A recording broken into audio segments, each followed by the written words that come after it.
ਅੱਜ ਆਪਾਂ ਜਿਹੜੇ ਹੈਗੇ ਉਹ ਜਿਹੜੀ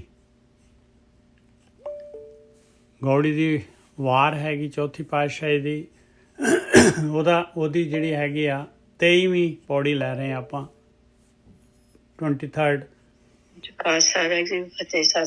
ਵਾਹਿਗੁਰੂ ਜੀ ਕਾ ਖਾਲਸਾ ਵਾਹਿਗੁਰੂ ਜੀ ਕੀ ਫਤਿਹ। ਅੰਗ ਜਿਹੜਾ 313 313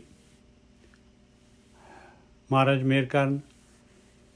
ਸ਼ਲੋਕ ਮਹੱਲਾ ਚੌਥਾ। ਮਨਮੁਖ ਪ੍ਰਾਣੀ ਮੁਗਧ ਹੈ, ਨਾਮਹੀਣ ਪਰਮਾਏ। ਮਨਮੁਖ ਇੱਥੇ ਕੱਖੇ ਨੂੰ ਔਂਕੜ ਲੱਗੀ ਹੋਈ ਆ, ਇੱਥੇ ਨਾਉਨ ਹੈਗਾ। ਮਨਮੁਖ ਸਿਸਟਮ ਨਹੀਂ ਹੈਗਾ। ਮਨਮੁਖ ਕੋਈ ਬੰਦਾ, ਉਹਦੀ ਗੱਲ ਕਰ ਰਹੇ ਮਹਾਰਾਜ ਕਿ ਜਿਹੜਾ ਵੀ ਮਨ ਦੇ ਨਾਲ ਚੱਲ ਰਿਹਾ ਉਹ ਇਨਸਾਨ ਜਿਹੜਾ ਹੈਗਾ, ਕਿਉਂਕਿ ਮਨ ਜਿਹੜਾ ਹੈਗਾ ਦੋ ਹੀ ਤਰੀਕੇ ਚੱਲਣ ਦੇ ਪਾਏ। ਇਹ ਸਰੀਰ ਜਿਹੜਾ ਹੈਗਾ ਜੋ ਮਾਲਕ ਨੇ ਸਾਨੂੰ ਜਿੱਥੇ ਭੇਜਿਆ ਦੁਨੀਆ ਦੇ ਵਿੱਚ, ਇਹ ਯੁੱਧ ਭੂਮੀ ਹੈਗੀ। ਆਪਾਂ ਜਿਹੜੇ ਲਸ਼ਕਰੀਏ ਹੈਗੇ, ਆਪਾਂ ਫੌਜੀ ਹੈਗੇ, ਇੱਥੇ ਲੜਨ ਵਾਸਤੇ ਆਏ ਹਾਂ। ਕਾਮ ਕ੍ਰੋਧ ਲੋਭ ਮੋਹ ਹੰਕਾਰ ਦੇ ਨਾਲ, ਇਹਦੇ ਨਾਲ ਆਪਣਾ ਯੁੱਧ ਹੈ, ਲੜਾਈ ਹੈ ਇਹਦੇ ਨਾਲ। ਔਰ ਇਹਦੇ ਨਾਲ ਜਿਹੜਾ ਹੈਗਾ ਆਪਣਾ ਜਿਹੜਾ ਹੈਗਾ ਉਸਤਾਦ ਬ੍ਰਹਮ ਗਿਆਨੀ ਗੁਰੂ, ਉਹਨਾਂ ਕੋਲੋਂ ਆਪਾਂ ਨੇ ਲੜਾਈ ਦਾ ਜਿਹੜਾ ਟ੍ਰੇਨਿੰਗ ਲੈਣੀ ਹੈ ਲੜਾਈ ਦੀ। ਕਿਸ ਤਰੀਕੇ ਦੇ ਨਾਲ ਕਾਮ ਕ੍ਰੋਧ ਲੋਭ ਮੋਹ ਹੰਕਾਰ ਨੂੰ ਜਿੱਤਣਾ ਹੈਗਾ ਆਪਾਂ ਨੇ, ਕਿਹੜੇ ਹਥਿਆਰ ਲੈਣੇ ਆ, ਕਿਹੜੀ ਚੀਜ਼ ਡ੍ਰੌਪ ਕਰਨੀ ਹੈ, ਕਿਹੜੀ ਚੀਜ਼ ਛੱਡਣੀ ਹੈ ਆਪਾਂ ਨੇ। ਤੇ ਜਿਹੜਾ ਗੁਰੂ ਦੇ ਅਨੁਸਾਰ ਚੱਲਦਾ ਹੈ ਉਹ ਗੁਰਮੁਖ ਹੋ ਜਾਂਦਾ ਹੈ, ਗੁਰਮੁਖ ਸਿਸਟਮ 'ਚ ਆ ਗਿਆ। ਉਹਨੇ ਗੁਰੂ ਤੋਂ ਮੱਤ ਲੈ ਲਈ, ਉਹ ਟ੍ਰੇਨਡ ਸੋਲਜਰ ਹੋ ਗਿਆ ਭਾਈ, ਉਹ ਜਿੱਤ ਜਾਏਗਾ ਗੇਮ ਨੂੰ। ਮਾਲਕ ਕਹਿੰਦਾ ਹੈ ਕਿ ਜੇ ਤੂੰ ਗੁਰੂ ਤੋਂ, ਸਤਿਗੁਰੂ ਤੋਂ, ਬ੍ਰਹਮ ਗਿਆਨੀਆਂ ਤੋਂ ਇਸ ਗਿਆਨ ਦੇ ਅਨੁਸਾਰ ਜਿਹੜਾ ਹੈਗਾ ਲੜਾਈ ਕਰੇਗਾ ਤੇ ਤੂੰ ਨਹੀਂ ਹਾਰ ਸਕਦਾ। ਇਹ ਮਾਇਆ ਨਹੀਂ ਹਰਾ ਸਕਦੀ। ਜਿਹੜਾ ਵੀ ਇਨਸਾਨ ਗੁਰੂ ਦੇ ਰਾਹੀਂ ਲੜਾਈ ਲੜ ਰਿਹਾ ਆ ਉਹ ਕਦੀ ਵੀ ਨਹੀਂ ਹਾਰੇਗਾ। ਬਸ ਇਹ ਮਾਲਕ ਪਰਮਾਤਮਾ ਨੇ ਐਸੀ ਪਾਵਰ ਦਿੱਤੀ ਹੋਈ ਹੈ। ਔਰ ਇਸ ਤੋਂ ਇਲਾਵਾ ਸੈਕੰਡ ਚਾਂਸ ਹੈਗਾ ਆਪਣੇ ਮਨ ਦੇ ਨਾਲ। ਆਪਾਂ ਜਿਹੜੇ ਹੈਗੇ ਮਨ ਦੇ ਨਾਲ ਜਿਹੜਾ ਦੁਨੀਆ ਦੇ ਵਿੱਚ ਵਿਚਰੀਏ, ਮਨ ਦੇ ਨਾਲ ਤਾਂ ਲੜਾਈ ਕਰ ਹੀ ਨਹੀਂ। ਆਪਾਂ ਜਿਹੜੇ ਹੈਗੇ ਇਹ ਜੋ ਮਾਲਕ ਨੇ ਗੇਮ ਭੇਜਿਆ, ਜੋ ਮਾਲਕ ਨੇ ਕੰਮ ਭੇਜਿਆ, ਮਨ ਦੇ ਨਾਲ ਆਪਾਂ ਉਹ ਕਰ ਹੀ ਨਹੀਂ ਸਕਦੇ। ਮਨ ਤਾਂ ਜਿਹੜਾ ਹੈਗਾ ਇਹ ਸੰਸਕਾਰ ਹੈਗੇ, ਸਵਾਦ ਹੈਗੇ, ਇਹਨਾਂ ਦੇ ਪਿੱਛੇ ਜਾਊਗਾ ਭਾਈ। ਮਨ ਤਾਂ ਕਹੂਗਾ ਆ ਵੀ ਖਿਲਾ ਦੇ, ਆ ਵੀ ਪੜਾ ਦੇ, ਆ ਵੀ ਭੁਗਾ ਦੇ, ਆ ਵੀ ਜਿਹੜਾ ਸੁਣਾ ਦੇ। ਮਨ ਨੇ ਤਾਂ ਸਾਰਾ ਆਹੀ ਕੁਛ ਕਰਨਾ ਹੈ।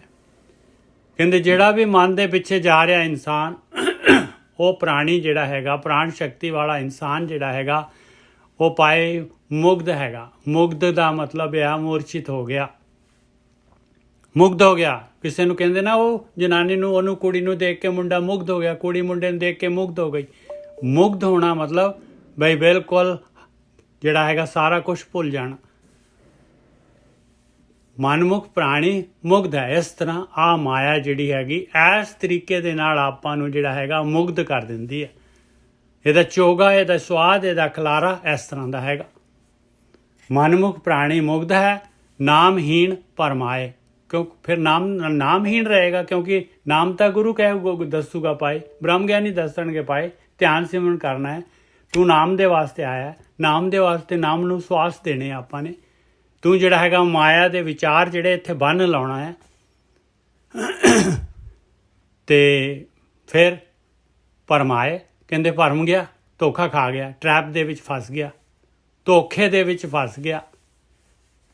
ਜਿਹੜਾ ਹੈਗਾ ਮੋਢੇ 'ਤੇ ਹੱਥ ਰੱਖ ਕੇ ਜਿਹੜਾ ਹੈਗਾ ਲੁੱਟ ਲਿਆ ਭਾਈ। ਇਸ ਤਰੀਕੇ ਦੇ ਨਾਲ ਮਨਮੁਖ ਪ੍ਰਾਣੀ ਮੁਗਧ ਹੈ, ਨਾਮਹੀਣ ਪਰਮਾਏ। ਬਿਨ ਗੁਰ ਮਨੁਆ ਨਾ ਟਿਕੈ, ਫਿਰ ਜੂਨੀ ਪਾਏ। ਕਹਿੰਦੇ ਗੁਰੂ ਤੋਂ ਬਗੈਰ ਮਨ ਨਹੀਂ ਟਿਕਦਾ ਭਾਈ। ਮਨ ਜਿਹੜਾ ਹੈਗਾ ਮਾਇਆ ਦੇ ਵਿੱਚ ਬਾਰ-ਬਾਰ ਸਵਾਦਾਂ ਦੇ ਵਿੱਚ, ਸਵਾਦਾਂ ਦੇ ਵਿੱਚ ਕੀ ਹੁੰਦਾ? ਦੋ ਨੁਕਸਾਨ ਹੁੰਦੇ। ਇੱਕ ਤਾਂ ਜਿਹੜਾ ਹੈਗਾ ਆਪਾਂ ਨੂੰ ਜਿਹੜਾ ਹੈਗਾ ਇੱਕ ਆਪਣਾ ਜਿਹੜਾ ਹੈਗਾ ਸੰਸਕਾਰ ਬਣ ਜਾਂਦਾ ਹੈ। ਦੂਸਰਾ ਜਿਹੜਾ ਹੈਗਾ ਆਪਣਾ ਸਮਾਂ ਜਿਹੜਾ ਹੈਗਾ ਜੋ ਸਵਾਸ ਮਿਲਿਆ ਉਹ ਵੇਸਟ ਹੋ ਜਾਂਦੇ। ਬਿਨ ਗੁਰ ਮਨੁਆ ਨਾ ਟਿਕੈ, ਫਿਰ ਜੂਨ ਨਹੀਂ ਪਾਏ। ਤੇ ਫਿਰ ਬਾਰ-ਬਾਰ ਜੂਨਾਂ ਦੇ ਵਿੱਚ ਜਾਂਦਾ ਹੈ ਭਾਈ। ਮਨ ਦੇ ਪਿੱਛੇ ਚੱਲਣ ਵਾਲਾ ਇਨਸਾਨ ਜਿਹੜਾ ਹੈਗਾ, ਇਹਦਾ ਮਤਲਬ ਮਨਮੁਖ ਦਾ ਮਤਲਬ ਹੈ ਜੂਨਾ। ਬਿਨ ਗੁਰ ਮਨੁਆ ਨਾ ਟਿਕੈ, ਫਿਰ ਜੂਨੀ ਪਾਏ। ਹਰ ਪ੍ਰਭ ਆਪ ਦਿਆਲ ਹੋਏ ਤਾਂ ਸਤਿਗੁਰ ਮਿਲਿਆ ਆਏ।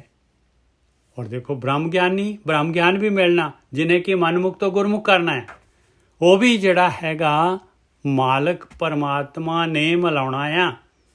ਔਰ ਆਪਾਂ ਨੇ ਜਿਹੜਾ ਹੈਗਾ ਮਾਲਕ ਨੇ ਕਿਹਨੂੰ ਮਿਲਾਉਣਾ ਹੈ? ਜਿਹੜਾ ਕਿ ਮਿਲਣਾ ਚਾਹੁੰਦਾ ਹੈ, ਜਿਹੜਾ ਮਾਲਕ ਦੇ ਕੋਲ ਆਉਣਾ ਚਾਹੁੰਦਾ ਹੈ, ਜਿਹੜਾ ਕਿ ਗੁਰਮੁਖ ਬਣਨਾ ਚਾਹੁੰਦਾ ਹੈ, ਜਿਹੜਾ ਗੁਰਮੁਖ ਸਿਸਟਮ 'ਚ ਆਉਣਾ ਚਾਹੁੰਦਾ ਹੈ, ਜਿਹੜਾ ਗੁਰੂ ਦੀ ਗੱਲ ਮੰਨਣਾ ਚਾਹੁੰਦਾ ਹੈ, ਜਿਹੜਾ ਮਨ ਦੇ ਪਿੱਛੇ ਨਹੀਂ ਜਾਣਾ ਚਾਹੁੰਦਾ। ਹਰ ਪ੍ਰਭ ਆਪ ਦਿਆਲ ਹੋਏ, ਮਾਲਕ ਦਿਆਲੂ ਹੈਗਾ। ਉਹਨੇ ਤਾਂ ਜਿਹੜਾ ਹੈਗਾ ਆਪਾਂ ਨੂੰ ਦੇਖਣਾ ਹੈ ਵੀ ਆਪਣੀ ਇੱਛਾ ਕੀ ਹੈਗੀ, ਆਪਾਂ ਕੀ ਚਾਹੁੰਦੇ ਹਾਂ। ਆਪਾਂ ਦੋ ਹੀ ਇੱਛਾਵਾਂ, ਦੋ ਹੀ ਰਸਤੇ ਹੈਗੇ, ਇੱਕ ਮਨ ਦੇ ਪਿੱਛੇ ਤੁਰ ਲਓ, ਇੱਕ ਜਿਹੜਾ ਹੈ ਗੁਰੂ ਦੇ ਪਿੱਛੇ ਤੁਰ ਲਓ। ਜੀਵਨ ਜਿਹੜਾ ਹੈਗਾ ਗੁਰੂ ਦੇ ਅਨੁਸਾਰ ਗੁਜ਼ਾਰ ਲਓ, ਇੱਕ ਜਿਹੜਾ ਹੈਗਾ ਮਨ ਦੇ ਅਨੁਸਾਰ ਗੁਜ਼ਾਰ ਲਓ। ਜਾਂ ਪ੍ਰਭ ਆਪ ਦਿਆਲ ਹੋਏ ਤਾਂ ਸਤਿਗੁਰ ਮਿਲਿਆ ਹੈ। ਤਾਂ ਮਿਲਦਾ ਹੈ ਭਾਈ ਪਰਮਾਤਮਾ ਦਿਆਲ ਹੋ ਜਾਏ ਤੇ, ਕਿਉਂਕਿ ਉਹ ਕਹਿੰਦਾ ਤੈਨੂੰ ਸਤਿਗੁਰੂ ਮਿਲਾ ਕੇ ਤੈਨੂੰ ਤੇਰੇ ਉੱਤੇ ਜਿਹੜਾ ਹੈਗਾ ਸਤਿਗੁਰੂ ਟਾਈਮ ਸਪੈਂਡ ਕਰੇ। ਕਾਹਦੇ ਵਾਸਤੇ? ਜਦ ਤੂੰ ਇੰਟਰਸਟ ਹੀ ਨਹੀਂ ਹੈ, ਤੈਨੂੰ ਇੱਛਾ ਹੀ ਨਹੀਂ ਹੈ। ਤੇਰੇ ਅੰਦਰ ਇੱਛਾ ਹੋਊਗੀ ਸਤਿਗੁਰੂ ਨੂੰ ਮਿਲਣ ਦੀ, ਤਾਂ ਸਤਿਗੁਰੂ ਮਿਲਾਊਂਗਾ। ਹਰ ਪ੍ਰਭ ਆਪ ਦਿਆਲ ਹੋਏ ਤਾਂ ਸਤਿਗੁਰ ਮਿਲਿਆ ਆਏ। ਜਨ ਨਾਨਕ ਨਾਮ ਸਲਾਹ ਤੂੰ ਜਨਮ ਮਰਨ ਦੁੱਖ ਜਾਏ। ਇਸ ਕਰਕੇ ਹੇ ਪਿਆਰਿਆ, ਜੇ ਤੈਨੂੰ ਸਤਿਗੁਰੂ ਮਿਲਿਆ, ਤੇਰੇ ਕੋਲ ਗਿਆਨ ਹੈਗਾ, ਤੇ ਤੂੰ ਅਵੇਸਲਾ ਨਾ ਹੋ ਪਾਏ। ਤੂੰ ਦੂਜਿਆਂ ਦਾ ਜਿਹੜਾ ਠੇਕਾ ਨਹੀਂ ਲਿਆ ਹੋਇਆ, ਜੋ ਜਿਸ ਤਰ੍ਹਾਂ ਕਰਦਾ ਕਰੀ ਜਾਣ ਦੇ। ਤੂੰ ਜਿਹੜਾ ਹੈਗਾ ਆਪਣਾ ਜਿਹੜਾ ਹੈਗਾ ਕੰਮ ਜਿਹੜਾ ਗੁਰੂ ਕਹਿ ਰਿਹਾ ਆ, ਉਹ ਕੰਮ ਕਰ। ਨਾਮ ਨੂੰ ਸਲਾਉਣਾ ਕੀ ਹੈ? ਨਾਮ ਦੇ ਵਾਸਤੇ ਸਵਾਸ ਦੇਣੇ ਕੀ ਹੈ? ਮਨ ਨੂੰ ਖੜਾ ਕਰ। ਮਨ ਨੂੰ ਖੜਾ ਕਰਨਾ ਕੀ ਹੈ? ਨਾਮ ਧਨ ਬਣ ਜਾਂਦਾ ਹੈ, ਫਿਰ ਨਾਮ ਵਿਹਾਜਿਆ ਜਾਂਦਾ ਹੈ, ਫਿਰ ਨਾਮ ਪਦਾਰਥ ਮਿਲਦਾ ਹੈ। ਉਹ ਨਾਮ ਪਦਾਰਥ ਖਰੀਦ ਲਾਂਗੇ ਜਦ ਸਾਡੇ ਕੋਲ ਇੰਨੇ ਪੈਸੇ ਜਮ੍ਹਾਂ ਹੋ ਜਾਣਗੇ ਕਿ ਨਾਮ ਦੀ ਕੀਮਤ ਆ ਜਾਏਗੀ ਭਾਈ, ਤੇ ਨਾਮ ਦੀ ਬੂੰਦ ਆ ਜਾਏਗੀ। ਜਨ ਨਾਨਕ ਨਾਮ ਸਲਾਹ ਤੂੰ ਜਨਮ ਮਰਨ ਦੁੱਖ ਜਾਏ। ਔਰ ਉਹਦੇ ਨਾਲ ਕੀ ਹੋਊਗਾ? ਜਨਮ ਮਰਨ ਦਾ ਦੁੱਖ ਚਲੇ ਜਾਏਗਾ। ਆ ਹੈਗਾ ਸਤਿਗੁਰੂ ਨੂੰ ਮਿਲਣ ਦੇ ਨਾਲ, ਔਰ ਆ ਜਿਹੜੀ ਹੈਗੀ ਕਾਰਵਾਈ ਹੁੰਦੀ ਹੈ। ਹਾਂਜੀ ਗੋਰਕੀ ਸਾਹਿਬ, ਵਾਹਿਗੁਰੂ ਜੀ ਕਾ ਖਾਲਸਾ, ਵਾਹਿਗੁਰੂ ਜੀ ਕੀ ਫਤਿਹ। ਵਾਹਿਗੁਰੂ ਜੀ ਕਾ ਖਾਲਸਾ, ਵਾਹਿਗੁਰੂ ਜੀ ਕੀ ਫਤਿਹ। ਨਿੱਜਰ ਸਾਹਿਬ, ਸੰਗਤ ਜੀ ਤੁਸੀਂ ਰਹਿਣ ਦਿਓ, ਲੇਟ ਹੋ ਗਏ। ਇਹ ਸ਼ੁਰੂ ਕੀਤੀ ਸੀ ਆਪਾਂ ਨੇ ਜਿਹੜੀ ਹੈਗੀ ਪੌੜੀ ਤੇ ਸ਼ਲੋਕ ਸ਼ੁਰੂ ਕੀਤਾ ਸੀ ਪਹਿਲਾਂ, ਤੇ ਇਹਦੇ ਵਿੱਚ ਮਹਾਰਾਜ ਨੇ ਦੱਸਿਆ ਸੀ ਕਿ ਬਈ ਦੋ ਸਿਸਟਮ ਹੈਗੇ, ਇੱਕ ਮਨਮੁਖ ਤੇ ਇੱਕ ਗੁਰਮੁਖ। ਮਨ ਦੇ ਪਿੱਛੇ ਚੱਲਣ ਵਾਲਾ ਉਹ ਮਨਮੁਖ ਹੁੰਦਾ ਹੈ, ਤੇ ਗੁਰੂ ਦੇ ਪਿੱਛੇ ਜਾਂ ਬ੍ਰਹਮ ਗਿਆਨ ਦੇ ਪਿੱਛੇ ਜਿਹੜਾ ਹੈਗਾ ਉਹਦੇ ਅਨੁਸਾਰ ਆਪਣਾ ਜੀਵਨ ਗੁਜ਼ਾਰਦਾ, ਉਹ ਗੁਰਮੁਖ ਹੁੰਦਾ। ਹੁਣ ਮਹਾਰਾਜ ਕਹਿੰਦੇ ਆ ਸ਼ਲੋਕ ਮਹਲਾ ਚੌਥਾ, ਮਨਮੁਖ ਪ੍ਰਾਣੀ ਮੁਗਧ ਹੈ। ਕਹਿੰਦੇ ਮਨਮੁਖ ਜਿਹੜਾ ਹੈਗਾ ਉਹ ਤਾਂ ਮੁਗਧ ਹੈਗਾ, ਮੂਰਛਿਤ ਹੋ ਗਿਆ ਭਾਈ। ਉਹਨੂੰ ਮਾਇਆ ਨੇ ਜਿਹੜਾ ਹੈਗਾ, ਐਸੀ ਸੋਹਣੀ ਮਾਇਆ ਆ, ਉਹਨੇ ਪੂਰੀ ਤਰ੍ਹਾਂ ਜਿਹੜਾ ਹੈਗਾ ਉਹਨੂੰ ਮੂਰਛਿਤ ਕਰ ਦਿੱਤਾ। ਉਹਨੂੰ ਕੁਝ ਵੀ ਨਹੀਂ ਸੁਝਦਾ, ਬਸ ਜੋ ਚੋਗਾ ਖਿਲਾਰਿਆ ਚੋਗੇ ਤੋਂ ਸਿਵਾ ਕੱਖ ਨਹੀਂ ਸੁਝਦਾ ਉਹਨੂੰ। ਮਨਮੁਖ ਪ੍ਰਾਣੀ ਮੁਗਧ ਹੈ, ਨਾਮਹੀਣ ਭਰਮਾਏ। ਔਰ ਨਾਮ ਤੋਂ ਸਖਣਾ ਹੈਗਾ, ਨਾਮ ਵਾਲੇ ਪਾਸੇ ਜਾਣਾ ਨਹੀਂ ਚਾਹੁੰਦਾ, ਤੇ ਭਰਮ ਦੇ ਵਿੱਚ ਚਲਾ ਗਿਆ, ਧੋਖੇ ਦੇ ਵਿੱਚ ਚਲਾ ਗਿਆ, ਸਵਾਦ ਤੇ ਖੇ ਇਕੱਠੀ ਕਰਨ ਲੱਗ ਪਿਆ। ਜਿਹੜੀ ਅਸਲੀ ਚੀਜ਼ ਹੈਗੀ, ਜਿਹੜਾ ਹੀਰਾ ਹੈਗਾ, ਉਹਨੂੰ ਛੱਡ ਦਿੱਤਾ ਉਹਨੇ। ਬਿਨ ਗੁਰ ਮਨੁਆ ਨਾ ਟਿਕੈ, ਫਿਰ ਜੂਨੀ ਪਾਏ। ਗੁਰੂ ਤੋਂ ਬਗੈਰ, ਬ੍ਰਹਮ ਗਿਆਨ ਤੋਂ ਬਗੈਰ ਮਨ ਟਿਕ ਹੀ ਨਹੀਂ ਸਕਦਾ। ਮਨ ਜਿਹੜਾ ਹੈਗਾ, ਮਨ ਤਾਂ ਜਿਹੜਾ ਹੈਗਾ ਹੈ ਹੀ ਜਿਹੜਾ ਹੈਗਾ ਉਹ ਬੱਚਾ ਹੈਗਾ। ਔਰ ਬੱਚਾ ਜਿਹੜਾ ਹੈਗਾ ਇਹ ਹਮੇਸ਼ਾ ਜਿਹੜਾ ਹੈਗਾ ਉਹਨੇ ਗਲਤ ਚੀਜ਼ ਜਿਹੜੇ ਕਢਾਉਣੇ ਜਿਹੜੇ ਹੈਗੇ, ਜਿਨ੍ਹਾਂ ਦੇ ਵਿੱਚ ਕੁਛ ਦਮ ਨਹੀਂ ਹੈ, ਉਹ ਚੀਜ਼ਾਂ ਲੈਣੀਆਂ ਉਹਨੇ। ਔਰ ਉਹਦੇ ਨਾਲ ਕੀ ਹੁੰਦਾ ਹੈ? ਬਾਰ-ਬਾਰ ਜੂਨਾਂ ਦੇ ਵਿੱਚ ਜਾਂਦਾ ਹੈ, ਬਾਰ-ਬਾਰ ਪਦਾਰਥ, ਸਵਾਦ, ਦੁਨੀਆ ਦੇ ਆਕਾਰ, ਚੋਗਾ ਜੋ ਵੀ ਹੈਗਾ, ਇਹਦੇ ਵਿੱਚ ਹੀ ਸਰੀਰ ਦੇ ਹਉਮੈ ਦੇ ਵਿੱਚ ਜਿਹੜਾ ਹੈਗਾ ਜ਼ਿੰਦਗੀ ਗੁਜ਼ਾਰ ਦਿੰਦੇ ਆਪਾਂ। ਔਰ ਫਿਰ ਜਿਹੜਾ ਹੈਗਾ ਅੱਗੇ ਜੂਨਾ, ਧਰਮਰਾਜ ਜੂਨਾਂ ਦੇ ਵਿੱਚ ਡੱਕਰ ਦਿੰਦਾ ਹੈ। ਫਿਰ ਬਾਰ-ਬਾਰ ਆਹੀ ਕੁਛ ਹੋ ਰਿਹਾ ਆ। ਪਤਾ ਨਹੀਂ ਕਿੰਨੀਆਂ ਕੁ ਜੂਨਾਂ, ਕਿੰਨਾ ਕੁ ਸਮਾਂ ਬਰਬਾਦ ਕਰਕੇ ਜਿਹੜਾ ਹੈਗਾ ਮਨੁੱਖਾ ਜੂਨ ਪਾਉਂਦੇ ਆ, ਫਿਰ ਜਿਹੜਾ ਹੈਗਾ ਉਹਨੂੰ ਗਵਾ ਦਿੰਦੇ ਆ। ਹਰ ਪ੍ਰਭ ਆਪ ਦਿਆਲ ਹੋਏ ਤਾਂ ਸਤਿਗੁਰ ਮਿਲਿਆ ਆਏ। ਔਰ ਪਰਮਾਤਮਾ ਜਿਹੜਾ ਹੈਗਾ, ਕਹਿੰਦੇ ਮਾਲਕ ਦਿਆਲ ਹੁੰਦਾ ਹੈ ਤਾਂ ਸਤਿਗੁਰੂ ਮਿਲਦਾ ਹੈ ਭਾਈ। ਸਤਿਗੁਰੂ ਕੌਣ ਆ? ਜਿਹਨੇ ਯਾਤਰਾ ਕਰ ਲਈ ਆ, ਜਿਹਨੂੰ ਪਤਾ ਹੈ ਕਿਵੇਂ ਯਾਤਰਾ ਕਰਨੀ ਹੈ, ਕਿਵੇਂ ਜਿਹੜਾ ਹੈਗਾ ਇਹ ਮਨ ਦੇ ਕੋਲੋਂ ਚਾਰਜ ਲੈਣਾ ਹੈ ਭਾਈ। ਹਰ ਪ੍ਰਭ ਆਪ ਦਿਆਲ, ਮਾਲਕ ਦਿਆਲ ਕਿਵੇਂ ਹੁੰਦਾ ਹੈ, ਕਾਹਦੇ 'ਤੇ ਹੁੰਦਾ ਹੈ, ਕਿਉਂ ਹੁੰਦਾ ਹੈ? ਕੀ ਕ੍ਰਾਈਟੇਰੀਆ ਹੈਗਾ? ਮਾਲਕ ਉਸ ਤੇ ਦਿਆਲ ਹੁੰਦਾ ਹੈ ਜਿਹੜਾ ਹੈ ਦਇਆ ਚਾਹੁੰਦਾ ਹੈ, ਜਿਹੜਾ ਕਹਿੰਦਾ ਵੀ ਮੈਂ ਤਾਂ ਭਾਈ ਮੇਰੇ ਉੱਤੇ ਤਰਸ ਕਰ, ਮੈਂ ਤਾਂ ਸੜ ਰਿਹਾ ਇਹ ਮਾਇਆ ਦੇ ਵਿੱਚ, ਮੈਨੂੰ ਤਾਂ ਕੋਈ ਜਿਹੜਾ ਹੈਗਾ ਮੈਨੂੰ ਤਾਂ ਕੋਈ ਟਿਕਾਣਾ ਹੀ ਨਹੀਂ ਮਿਲ ਰਿਹਾ, ਮੇਰਾ ਤਾਂ ਕੋਈ ਜਿਹੜਾ ਰੱਜ ਆ ਹੀ ਨਹੀਂ ਰਿਹਾ ਔਰ ਮੇਰੇ ਸਵਾਸ ਜਾਈ ਜਾ ਰਹੇ। ਇਸ ਤਰ੍ਹਾਂ ਜਿਹੜਾ ਹੈਗਾ ਪਰਮਾਤਮਾ ਦਿਆਲ ਹੁੰਦਾ ਹੈ। ਹਰ ਪ੍ਰਭ, ਹਰ ਵੀ ਲਿਖਿਆ, ਪ੍ਰਭ ਵੀ ਲਿਖਿਆ, ਹਰ ਪ੍ਰਭ ਆਪ ਵੀ ਲਿਖਿਆ ਹੋਇਆ, ਦਿਆਲ ਹੋਏ ਮਾਲਕ ਨੂੰ ਕਹਿ ਰਿਹਾ ਵੀ ਹਰ ਪ੍ਰਭ ਆਪ ਦਿਆਲ ਹੋਏ, ਤੂੰ ਦਿਆਲ ਹੋਏ ਤਾਂ ਸਤਿਗੁਰੂ ਮਿਲਿਆ ਹੈ, ਤਾਂ ਗੁਰੂ ਮਿਲਦਾ ਹੈ, ਬ੍ਰਹਮ ਗਿਆਨ ਮਿਲਦਾ ਹੈ। ਇਸ ਕਰਕੇ ਜਨ ਨਾਨਕ ਨਾਮ ਸਲਾਹ ਤੂੰ, ਜਨਮ ਮਰਨ ਦੁਖ ਜਾਏ। ਹੇ ਨਾਨਕ, ਹੇ ਜਨ, ਹੇ ਗਿਆਨ ਨੂੰ ਲੈਣ ਵਾਲਿਆ, ਤੈਨੂੰ ਸਤਿਗੁਰੂ ਮਿਲਿਆ ਹੋਇਆ, ਤੈਨੂੰ ਬ੍ਰਹਮ ਗਿਆਨ ਮਿਲਿਆ ਹੋਇਆ ਹੈ, ਤੂੰ ਕਿਉਂ ਟਾਈਮ ਸਪੈਂਡ ਕਰ ਰਿਹਾ, ਤੂੰ ਕਿਉਂ ਟਾਈਮ ਖੁਆਰ ਕਰ ਰਿਹਾ, ਤੂੰ ਕਿਉਂ ਟਾਈਮ ਜਾਇਆ ਕਰ ਰਿਹਾ ਭਾਈ? ਤੂੰ ਤਾਂ ਲੱਗ ਨਾਮ ਨੂੰ ਸਵਾਸ ਦੇ, ਤੂੰ ਤਾਂ ਧਿਆਨ ਸਿਮਰਨ ਦੇ ਵਿੱਚ ਬੈਠ ਤੇ ਤੇਰਾ ਆਪਣਾ ਜਨਮ ਮਰਨ ਦਾ ਜਿਹੜਾ ਦੁੱਖ ਜਿਹੜਾ ਹੈਗਾ ਇਹਨੂੰ ਕੱਟ ਲਾ। ਹਾਂਜੀ ਵੀਰ ਜੀ। ਹਾਂਜੀ ਠੀਕ ਹੈ ਜੀ। ਕਹਿੰਦੇ ਜਨਮ ਮਰਨ ਦਾ ਦੁੱਖ ਜਿਹੜਾ ਹੈਗਾ ਇਹ ਸਭ ਤੋਂ ਵੱਡਾ ਦੁੱਖ ਹੈ। ਬਿਲਕੁਲ। ਸਾਡਾ ਜਨਮ ਹੋ ਗਿਆ, ਮੁਸੀਬਤ ਸ਼ੁਰੂ ਹੋ ਗਈ। ਹੁਣ ਨਹੀਂ ਤੁਸੀਂ ਰੁਕ ਜਾਣਾ, ਚੱਲੀ ਜਾਣਾ। ਇਹ ਰੁਕਣੀ ਨਹੀਂ ਖੇਡ। ਪਹਿਲੀ ਬਾਲਟੀ ਖਾਲੀ ਹੋ ਜਾਣੀ ਹੈ, ਨਵੀਂ ਤੁਸੀਂ ਭਰ ਕੇ ਲੈ ਜਾਣੀ।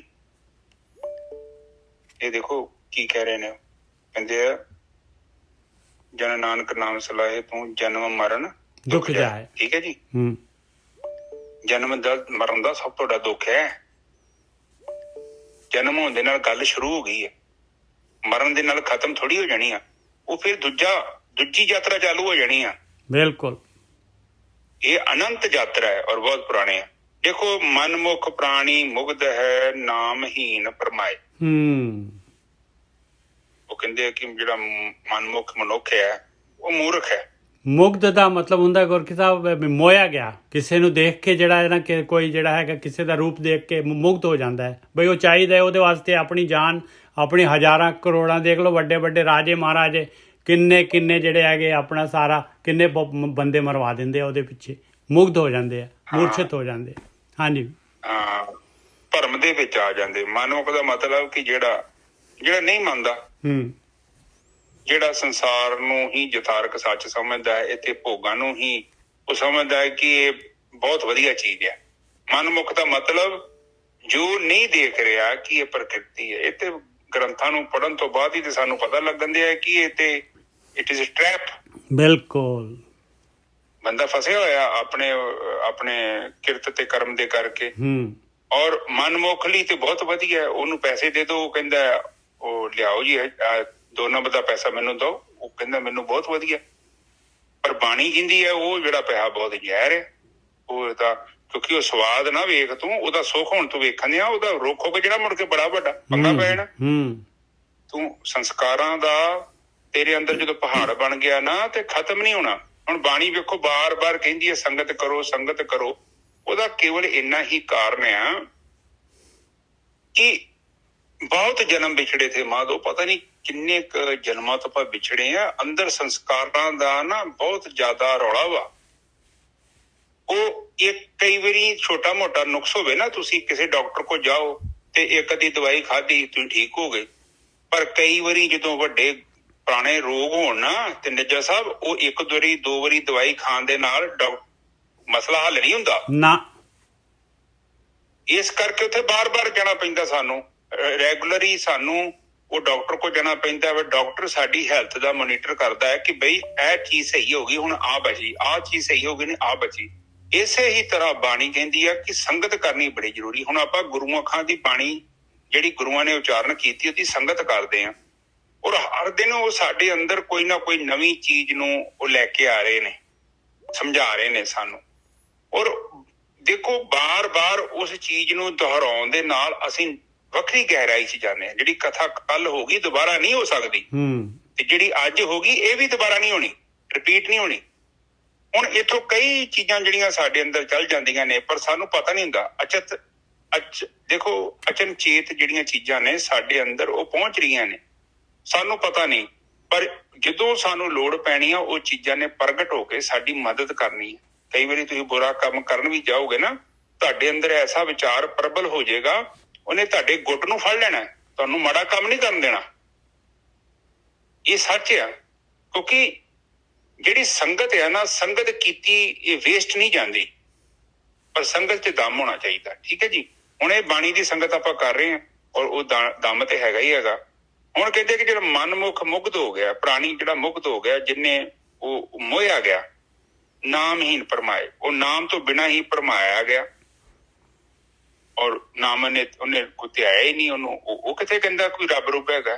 ਹੁਣ ਵੇਖੋ, ਉਹ ਕਹਿੰਦਾ ਹੈ ਜਿਹੜਾ ਜੱਗ ਬੜਾ ਵਧੀਆ ਹੈ ਤੇ ਬੜਾ ਆਨੰਦਮਈ ਚੀਜ਼ ਹੈ, ਬਹੁਤ ਨਜ਼ਾਰੇ ਬੱਝੇ ਆ, ਪਰ ਉਹ ਅਸਲ 'ਚ ਤੋਂ ਜੀਵਨ ਨੂੰ ਸਮਝ ਨਹੀਂ ਸਕਿਆ ਕਿ ਜੀਵਨ ਕੀ ਸੀ। ਔਰ ਉਹ ਪੈਸਿਆਂ ਦੇ ਪਿੱਛੇ ਭੱਜ ਕੇ ਉਹਨੇ ਜ਼ਿੰਦਗੀ 'ਚ ਇੱਕੋ ਚੀਜ਼ ਇਕੱਠੀ ਕੀਤੀ ਹੈ, ਪੈਸਾ ਤੇ ਭੋਗ। ਔਰ ਭੋਗਾਂ ਨੇ ਉਹਨੂੰ ਖਾ ਜਾਣਾ ਇੱਕ ਦਿਨ। ਵੈਸੇ ਤੇ ਦੂਜੇ ਅਸੀਂ ਵੀ ਚਲੇ ਜਾਣਾ ਵਾ, ਜਿੰਨਾ ਭਗਤੀ ਕੀਤੀ ਚਲੇ ਉਹਨਾਂ ਵੀ ਜਾਣਾ, ਪਰ ਸਾਡੇ ਜਾਣ 'ਚ ਤੇ ਉਹਦੇ ਜਾਣ 'ਚ ਇੱਕ ਫਰਕ ਹੈ।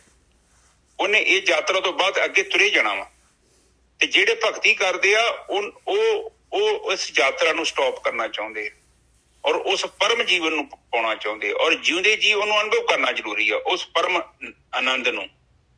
ਔਰ ਉਹੀ ਬੰਦਾ ਮੁਕਤ ਹੈ ਜਿਹੜਾ ਜਿਉਂਦੇ ਜੀ ਉਸ ਆਨੰਦ ਨੂੰ ਪਹਿਲਾਂ ਅਨੁਭਵ ਕਰਦਾ ਹੈ। ਜਿਹੜਾ ਕੇਵਲ ਕਿਤਾਬਾਂ ਪੜ੍ਹਦਾ ਹੈ, ਕੇਵਲ ਗੱਲਾਂ ਕਰਦਾ ਹੈ, ਔਰ ਜੀਵਨ 'ਚ ਕੋਈ ਸ਼ੁੱਧਤਾ ਨਹੀਂ ਆਉਂਦੀ, ਕੋਈ ਨਿਰਮਲ ਨਹੀਂ ਹੁੰਦਾ ਮਨ, ਕੋਈ ਚਿੱਤ 'ਚ ਮਲੀਨਤਾ ਦੂਰ ਨਹੀਂ ਹੁੰਦੀ, ਉਹ ਭਾਵੇਂ ਜੋ ਮਰਜ਼ੀ ਕਰ ਰਿਹਾ, ਉਹ ਕੇਵਲ ਕਰਮਕਾਂਡ ਕਰ ਰਿਹਾ, ਉਹਦੇ ਵਿੱਚ ਆਊਟਪੁੱਟ ਉਹਦੇ ਜੀਵਨ ਦਾ ਨਹੀਂ ਨਿਕਲਿਆ। ਠੀਕ ਹੈ ਜੀ। ਹਾਂਜੀ। ਅਗਲੀ ਤੋਂ ਬੋਲੋ ਨਜਰ ਸਾਹਿਬ।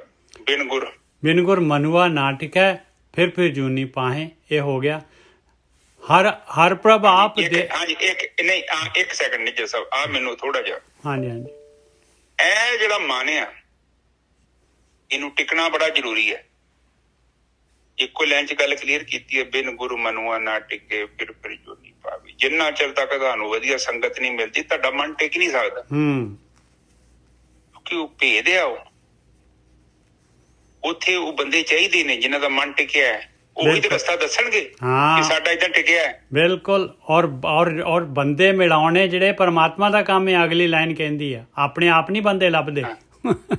ਕਿੱਥੇ ਤੁਹਾਨੂੰ ਕਹਿੰਦੇ ਕਿ ਪੰਜਾਬ ਤੋਂ ਰਹੇ ਤੇ ਮੇਰਾ ਵੀ ਕਹਿੰਦਾ ਮਨ ਟਿਕਿਆ ਮੇਰਾ, ਤੁਸੀਂ ਕਿਹੜਾ ਵੇਖਣਾ। ਸਾਨੂੰ ਕੀ ਪਤਾ ਗੋਰਖੀ ਸਾਹਿਬ, ਆਪਾਂ ਨੂੰ ਕੀ ਪਤਾ ਵੀ ਬ੍ਰਹਮ ਗਿਆਨੀ ਨੂੰ ਆਪਾਂ ਜਿਹੜੇ ਹੈਗੇ ਜਾ ਕੇ ਉਹ ਰਿਕਗਨਾਈਜ਼ ਕਰ ਲਾਂਗੇ ਵੀ ਆਹ ਬੰਦਾ ਹੈਗਾ ਬ੍ਰਹਮ ਗਿਆਨੀ। ਆਪਾਂ ਜਿਹੜੀ ਆ ਸਾਡੀ ਟਿਊਬਲਾਈਟ ਤਾਂ ਬਿਲਕੁਲ ਬੁਝੀ ਹੋਈ ਹੈ।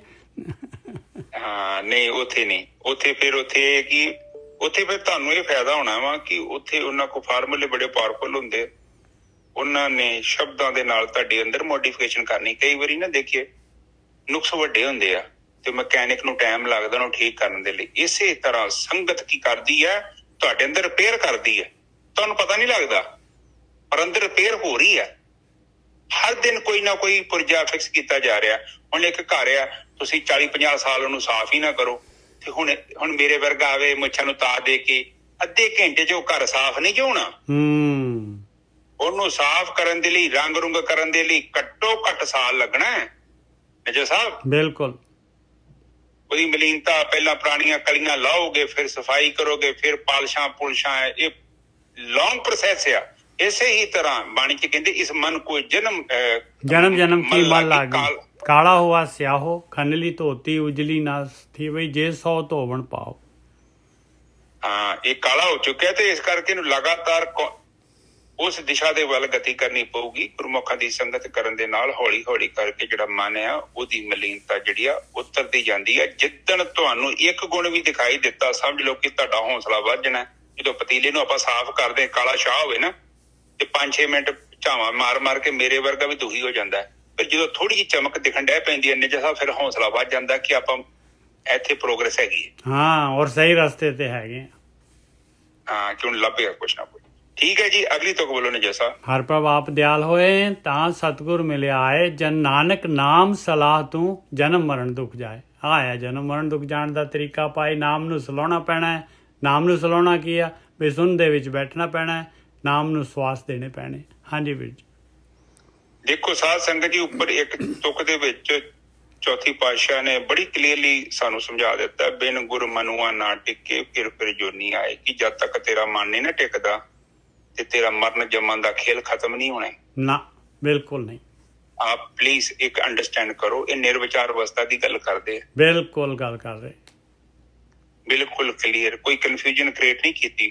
ਉਹ ਨਹੀਂ ਕਹਿੰਦੇ ਕਿ ਤੂੰ ਉੱਥੇ ਮੱਥਾ ਟੇਕਣ ਨਹੀਂ ਗਿਆ, ਤੂੰ ਫਲਾਨਾ ਕੰਮ ਨਹੀਂ ਕੀਤਾ। ਉਹ ਕਹਿੰਦੇ ਨਹੀਂ, ਪੁਆਇੰਟ ਟੂ ਪੁਆਇੰਟ ਗੱਲ ਕੀਤੀ ਆ ਕਿ ਜਿੰਨਾ ਚਿਰ ਤੱਕ ਤੇਰਾ ਮਨੁਆ ਟਿਕਦਾ ਨਹੀਂ ਹੈ ਨਾ, ਸਹਿਜ ਅਵਸਥਾ ਚ ਨਹੀਂ ਆਉਂਦਾ, ਤੇ ਫਿਰ ਤੂੰ ਜੂਨੀ ਚ ਘੁੰਮਦਾ ਰਹੇਗਾ।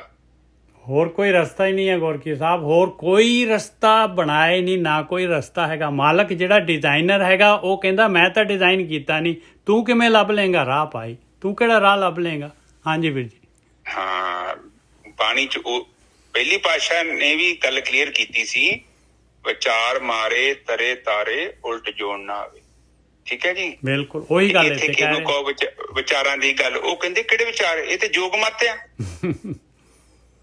ਤੁਸੀਂ ਛੱਡ ਦੋ ਗੱਲਾਂ, ਇੱਥੇ ਕੁਛ ਨਹੀਂ ਲਿਖਿਆ ਏਦਾਂ ਦੀ ਕੋਈ ਗੱਲਬਾਤ। ਆਹ ਜਿਹੜੀਆਂ ਗੱਲਾਂ ਲਿਖੀਆਂ ਨੇ ਤੇ ਉਹ ਕਹਿੰਦੇ ਅਸੀਂ ਕਰ ਰਹੇ ਹਾਂ, ਬਸ ਉਹ ਦੁਨੀਆ ਲੱਗੀ ਹੋਈ ਹੈ ਜੋਤ ਚ।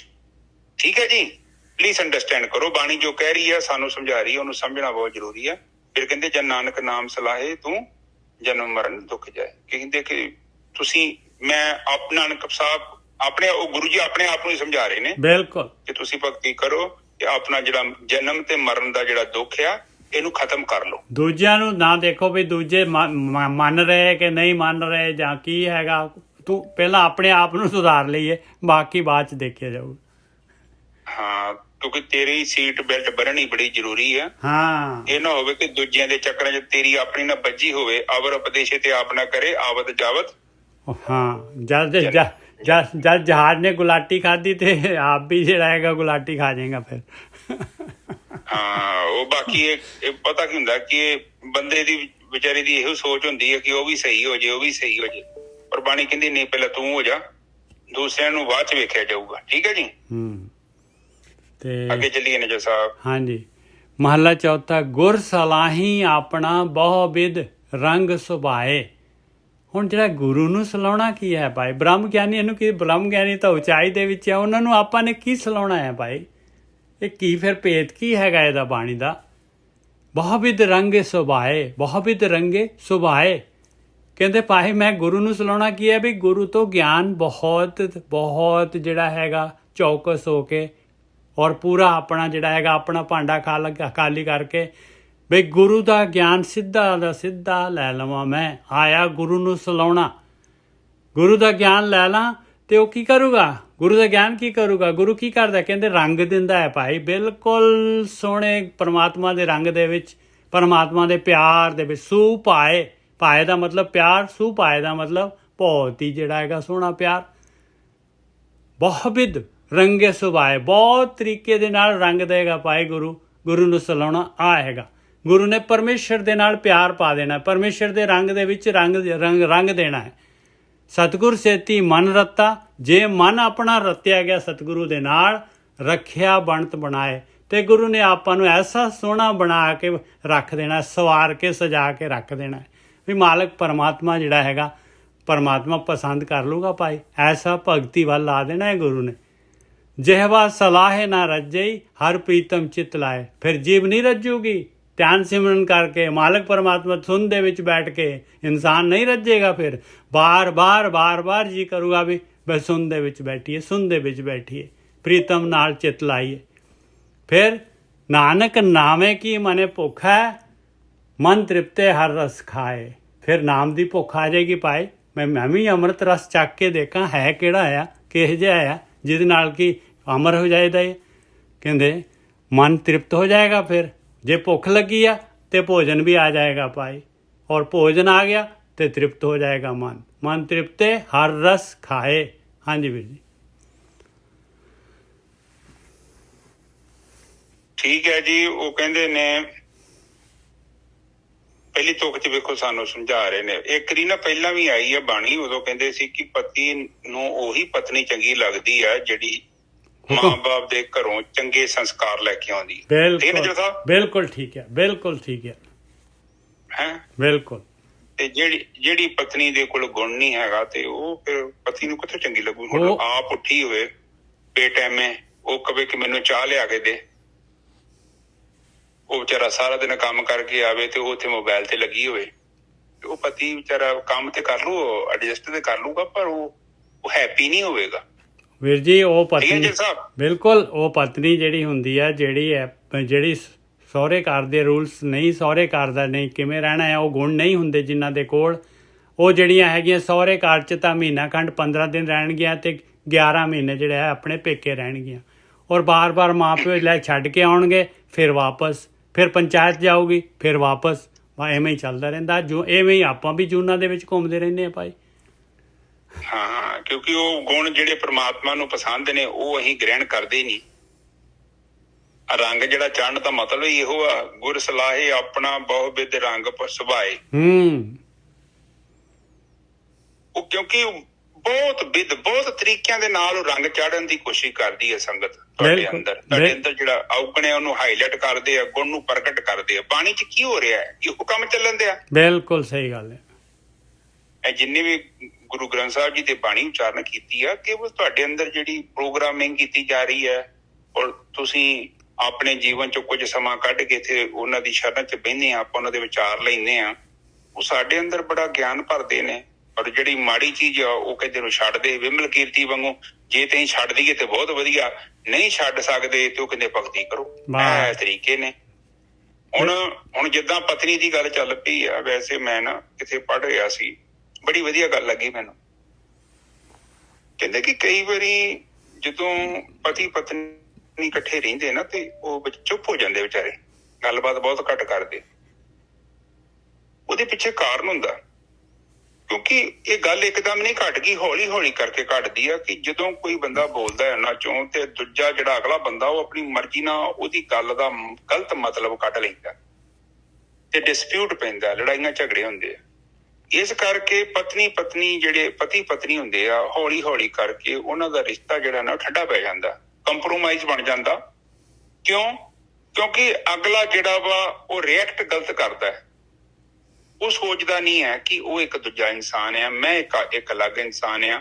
ਉਹਦਾ ਸੋਚਣ ਦਾ ਤਰੀਕਾ ਅਲੱਗ ਆ। ਉਹ ਨਾਲੇ ਉਹ ਮੇਲ ਆ, ਮੈਂ ਫੀਮੇਲ ਆ, ਜਾਂ ਮੈਂ ਮੇਲ ਆ, ਉਹ ਫੀਮੇਲ ਆ।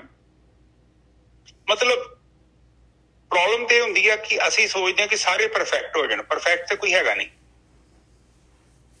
ਔਰ ਜਦੋਂ ਆਪਾਂ ਪਰਫੈਕਟ ਲੱਭਦੇ ਹਾਂ ਤੇ ਪਰਫੈਕਟ ਤੇ ਫਿਰ ਕੋਈ ਵੀ ਨਹੀਂ ਗਾ, ਪਰਮਾਤਮਾ ਹੀ ਇਕੱਲਾ ਪਰਫੈਕਟ ਹੈ। ਇਹ ਘਰਾਂ ਦੇ ਵਿੱਚ ਜਦੋਂ ਕਮਿਊਨੀਕੇਸ਼ਨ ਘਟਦਾ ਹੈ ਤੇ ਉਹਦੇ ਪਿੱਛੇ ਕਾਰਨ ਇਹੋ ਹੀ ਆ।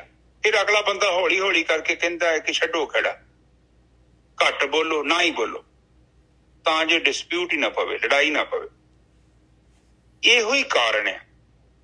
ਸੋ ਇੱਥੇ ਆਪਾਂ ਨੂੰ ਇਹ ਸਮਝਣ ਦੀ ਕੋਸ਼ਿਸ਼ ਕਰਨੀ ਚਾਹੀਦੀ ਹੈ ਕਿ ਜੀਵਨ ਜਿਹੜਾ ਹੁੰਦਾ ਹੈ, ਜੀਵਨ ਦੇ ਵਿੱਚ ਜਿਹੜਾ ਜੀਵਨ ਸਾਥੀ ਹੈ, ਚਾਹੇ ਉਹਦੀ ਵਿਚਾਰਧਾਰਾ ਸਾਨੂੰ ਪਸੰਦ ਹੈ ਜਾਂ ਨਹੀਂ ਪਸੰਦ ਆ, ਪਰ ਉਹਦੇ ਕੋਲੋਂ ਪੁੱਛਣਾ ਬਹੁਤ ਜ਼ਰੂਰੀ ਹੈ। ਉਹ ਸਲਾਹ ਦਵੇ ਨਾ ਦਵੇ, ਤੁਸੀਂ ਆਪਣੀ ਜ਼ਿੰਦਗੀ ਦਾ ਥੋੜਾ ਬਹੁਤਾ ਹਿੱਸਾ ਨਾ ਆਪਣੇ ਜੀਵਨ ਸਾਥੀ ਨਾਲ ਸ਼ੇਅਰ ਕਰਿਆ ਕਰੋ। ਕਮ ਸੇ ਕਮ ਸਾਰੇ ਦਿਨ ਦਾ ਜੋ ਤੁਸੀਂ ਕੀਤਾ ਨਾ। ਹੁਣ ਮੈਂ ਵੀ ਘਰੇ ਆਉਣਾ ਵਾ, ਮੈਡਮ ਨੂੰ ਮੈਂ ਦੱਸਦਾ 5-6 ਮਿੰਟ ਜ਼ਰੂਰ ਲਾਉਣਾ ਕਿ ਅੱਜ ਏਦਾਂ ਕਹਾ ਗਏ ਸੀ, ਇੰਨਾ ਕੁ ਕੰਮ ਕੀਤਾ ਸੀ, ਇੰਨੇ ਕੁ ਪੈਸੇ ਵੱਟੇ ਸੀ, AC ਸਹੀ ਕਰਾਇਆ। ਔਰ ਇਹੋ ਗੱਲਾਂ ਹੁੰਦੀਆਂ ਨੇ। ਕਿਹੜੀਆਂ ਗੱਲਾਂ ਹੁੰਦੀਆਂ ਨੇ? ਮੈਂ ਇੱਥੇ ਕਿਹੜਾ ਰੋਕਟ ਚਲਾ ਕੇ ਆਇਆ। ਉਹਦੇ ਨਾਲ ਕੀ ਹੁੰਦਾ ਕਿ ਉਹ ਅਗਲੇ ਨੂੰ ਬੜਾ ਚੰਗਾ ਲੱਗਦਾ। ਉਹ ਸੋਚਦਾ ਕਿ ਮੇਰਾ ਜਿਹੜਾ ਜੀਵਨ ਸਾਥੀ ਆ ਉਹਦੇ ਜੀਵਨ 'ਚ ਕੀ ਹੋ ਰਿਹਾ। ਤੇ ਜਦੋਂ ਨਹੀਂ ਦੱਸੋਗੇ ਤੇ ਨਿੱਚੇ ਸਾਹਿਬ ਕਿੱਥੋਂ ਪਤਾ ਲੱਗਣਾ? ਕਿਤਾਬ ਨੂੰ ਪੜ੍ਹਨ ਦੇ ਲਈ ਭਾਈ 2-4 ਪੇਜ ਤੁਹਾਨੂੰ ਫਰੋਲਣੇ ਹੀ ਪੈਣੇ ਆ। ਇਸ ਕਰਕੇ ਮੈਂ ਸੋਚਦਾ ਕਿ ਜਿਹੜੇ ਬੰਦੇ ਨੇ ਆਪਣੇ ਜੀਵਨ ਸਾਥੀ ਨਾਲ ਥੋੜੀ ਬਹੁਤੀ ਐਡਜਸਟਮੈਂਟ ਕਰ ਲਈ ਹੈ ਨਾ, ਉਸ ਬੰਦੇ ਵਰਗਾ ਦੁਨੀਆ ਦੇ ਵਿੱਚ ਸੁਖੀ ਬੰਦਾ ਕੋਈ ਨਹੀਂ ਹੈਗਾ। ਦੇਖੋ, ਬੰਦਾ ਰੌਲਾ ਤੇ ਪਾਈ ਜਾਂਦਾ ਤੂੰ ਨਹੀਂ ਸਹੀ, ਤੇ ਉਹ ਕਹਿੰਦਾ ਤੂੰ ਨਹੀਂ ਸਹੀ, ਤੇ ਉਹ ਕਹਿੰਦੀ ਤੂੰ ਨਹੀਂ ਸਹੀ। ਪਰ ਵੇਖ ਲਓ, ਜੀਵਨ ਸਾਥੀ ਏਡਾ ਇੰਪੋਰਟੈਂਟ ਹੈ। ਜਿੱਦਾਂ ਜੁੱਤੀ ਇੱਕ ਗਵਾਜੇ ਨਾ ਤੇ ਮੁੜ ਕੇ ਦੂਜੀ ਜੁੱਤੀ ਨੂੰ ਪਤਾ ਵਾ, ਕੋਈ ਕਦਰ ਨਹੀਂ ਉਹਦੀ। ਮੇਰੇ ਸਾਹਿਬ ਬਿਲਕੁਲ ਠੀਕ ਹੈ ਜੀ। ਹੈਗੀ ਆ ਪਾਲੀ ਦੇ ਲੋਕੀ ਕੱਲੀ ਜੁੱਤੀ ਨਾ, ਉਸੇ ਟਾਈਮ ਗਈ। ਉਹਨੂੰ ਇੱਕ ਨੂੰ ਕੱਢ ਦੋ, ਦੂਜਾ ਵੀ 0। ਇਹ ਸੱਚ ਆ। ਇਸ ਕਰਕੇ ਹਮੇਸ਼ਾ ਹੀ ਆਪਣੇ ਜੀਵਨ ਸਾਥੀ ਦੀ ਰਿਸਪੈਕਟ ਕਰੋ। ਉਹ ਭਾਵੇਂ ਜਿੱਦਾਂ ਦਾ ਮਰਜ਼ੀ ਹੈ, ਉਹ ਤੁਹਾਡਾ ਟਾਇਰ ਹੈਗਾ ਵਾ, ਉਹਨੂੰ ਹਵਾ ਹੁਆ ਭਰ ਕੇ ਚਲਾਇਆ ਕਰੋ। ਕਿਉਂ? ਜੇ ਤੁਸੀਂ ਸੋਚੋ ਨਾ ਕਿ ਘਰੇ ਲੜਾਈ ਝਗੜਾ ਕਰਕੇ ਤੇ ਤੁਸੀਂ ਭਗਤੀ 'ਚ ਬਹਿ ਜਾਓਗੇ, ਤੁਹਾਡਾ ਮਨ ਲੱਗਣਾ ਹੀ ਨਹੀਂ। ਕਿਉਂਕਿ ਘਰੇ ਤੇ ਤੁਸੀਂ ਇੱਕ ਨੈਗੇਟਿਵ એનર્ਜੀ ਨੂੰ ਬਣਾ ਕੇ ਰੱਖਿਆ। ਔਰ ਚਲੋ ਠੀਕ ਆ, ਹਰ ਕੋਈ ਬੰਦੇ ਦੀ ਇੱਕ ਸੋਚ ਆ। ਬਾਕੀ ਜਿੱਥੇ ਨਾਰਾਜ਼ਗੀ ਆ, ਜਾਂ ਕੋਈ ਗੱਲਬਾਤ ਹੈਗੀ ਆ ਤੇ ਉਹ ਕਮਿਊਨੀਕੇਸ਼ਨ ਦੇ ਨਾਲ ਸੁਲਝਾਈ ਜਾ ਸਕਦੀ ਹੈ। ਔਰ ਕਮਿਊਨੀਕੇਸ਼ਨ ਹਮੇਸ਼ਾ ਹੀ ਉਸ ਗੱਲ ਤੋਂ ਸ਼ੁਰੂ ਕਰਨਾ ਹੈ ਜਿੱਥੇ ਤੁਹਾਡੇ ਦੋਨਾਂ ਦਾ ਐਗਰੀਮੈਂਟ ਹੋਵੇ। ਤੇ ਜਿੱਥੋਂ ਆਪਾਂ ਲੜਾਈ ਹੁੰਦੀ ਆਪਾਂ ਜੇਕਰ ਉੱਥੋਂ ਸ਼ੁਰੂਆਤ ਕਰਦੇ ਹਾਂ ਤੇ ਉਹ ਸਹੀ ਤਰੀਕਾ ਨਹੀਂ ਹੈਗਾ। ਠੀਕ ਹੈ ਨਜਰ ਸਾਹਿਬ? ਬਿਲਕੁਲ। ਪਹਿਲਾਂ ਕਿਸੇ ਨੂੰ ਕਹੋ ਨਾ ਯਾਰ ਆਹ ਤੇਰੇ ਚ ਖੂਬੀ ਹੈਗੀ, ਤੇਰੇ ਚ ਆਹ ਵੀ ਖੂਬੀ, ਤੇਰੇ ਚ ਆਹ ਖੂਬੀ, ਤੇ ਜਿੱਦਾਂ ਤੁਸੀਂ ਸਿੱਧਾ ਹੀ ਕਹੋਗੇ ਤੇਰੇ ਚ ਆਹ ਨੁਕਸ ਆ, ਅਗਲਾ ਮੰਨਦਾ? ਅਗਲੇ ਨੂੰ ਕਹੋ ਕਿ ਆਹ ਤੇਰੇ ਚ ਬਹੁਤ ਖੂਬੀਆਂ ਨੇ, ਆਹ 5 ਖੂਬੀਆਂ ਨੇ, ਇੱਕ ਛੋਟੀ ਜਿਹੀ ਇੱਕ ਜੇ ਯਾਰ ਆਹ ਵੀ ਸਹੀ ਕਰ ਲੇਗਾ ਤਾਂ ਗੱਲ ਬਣ।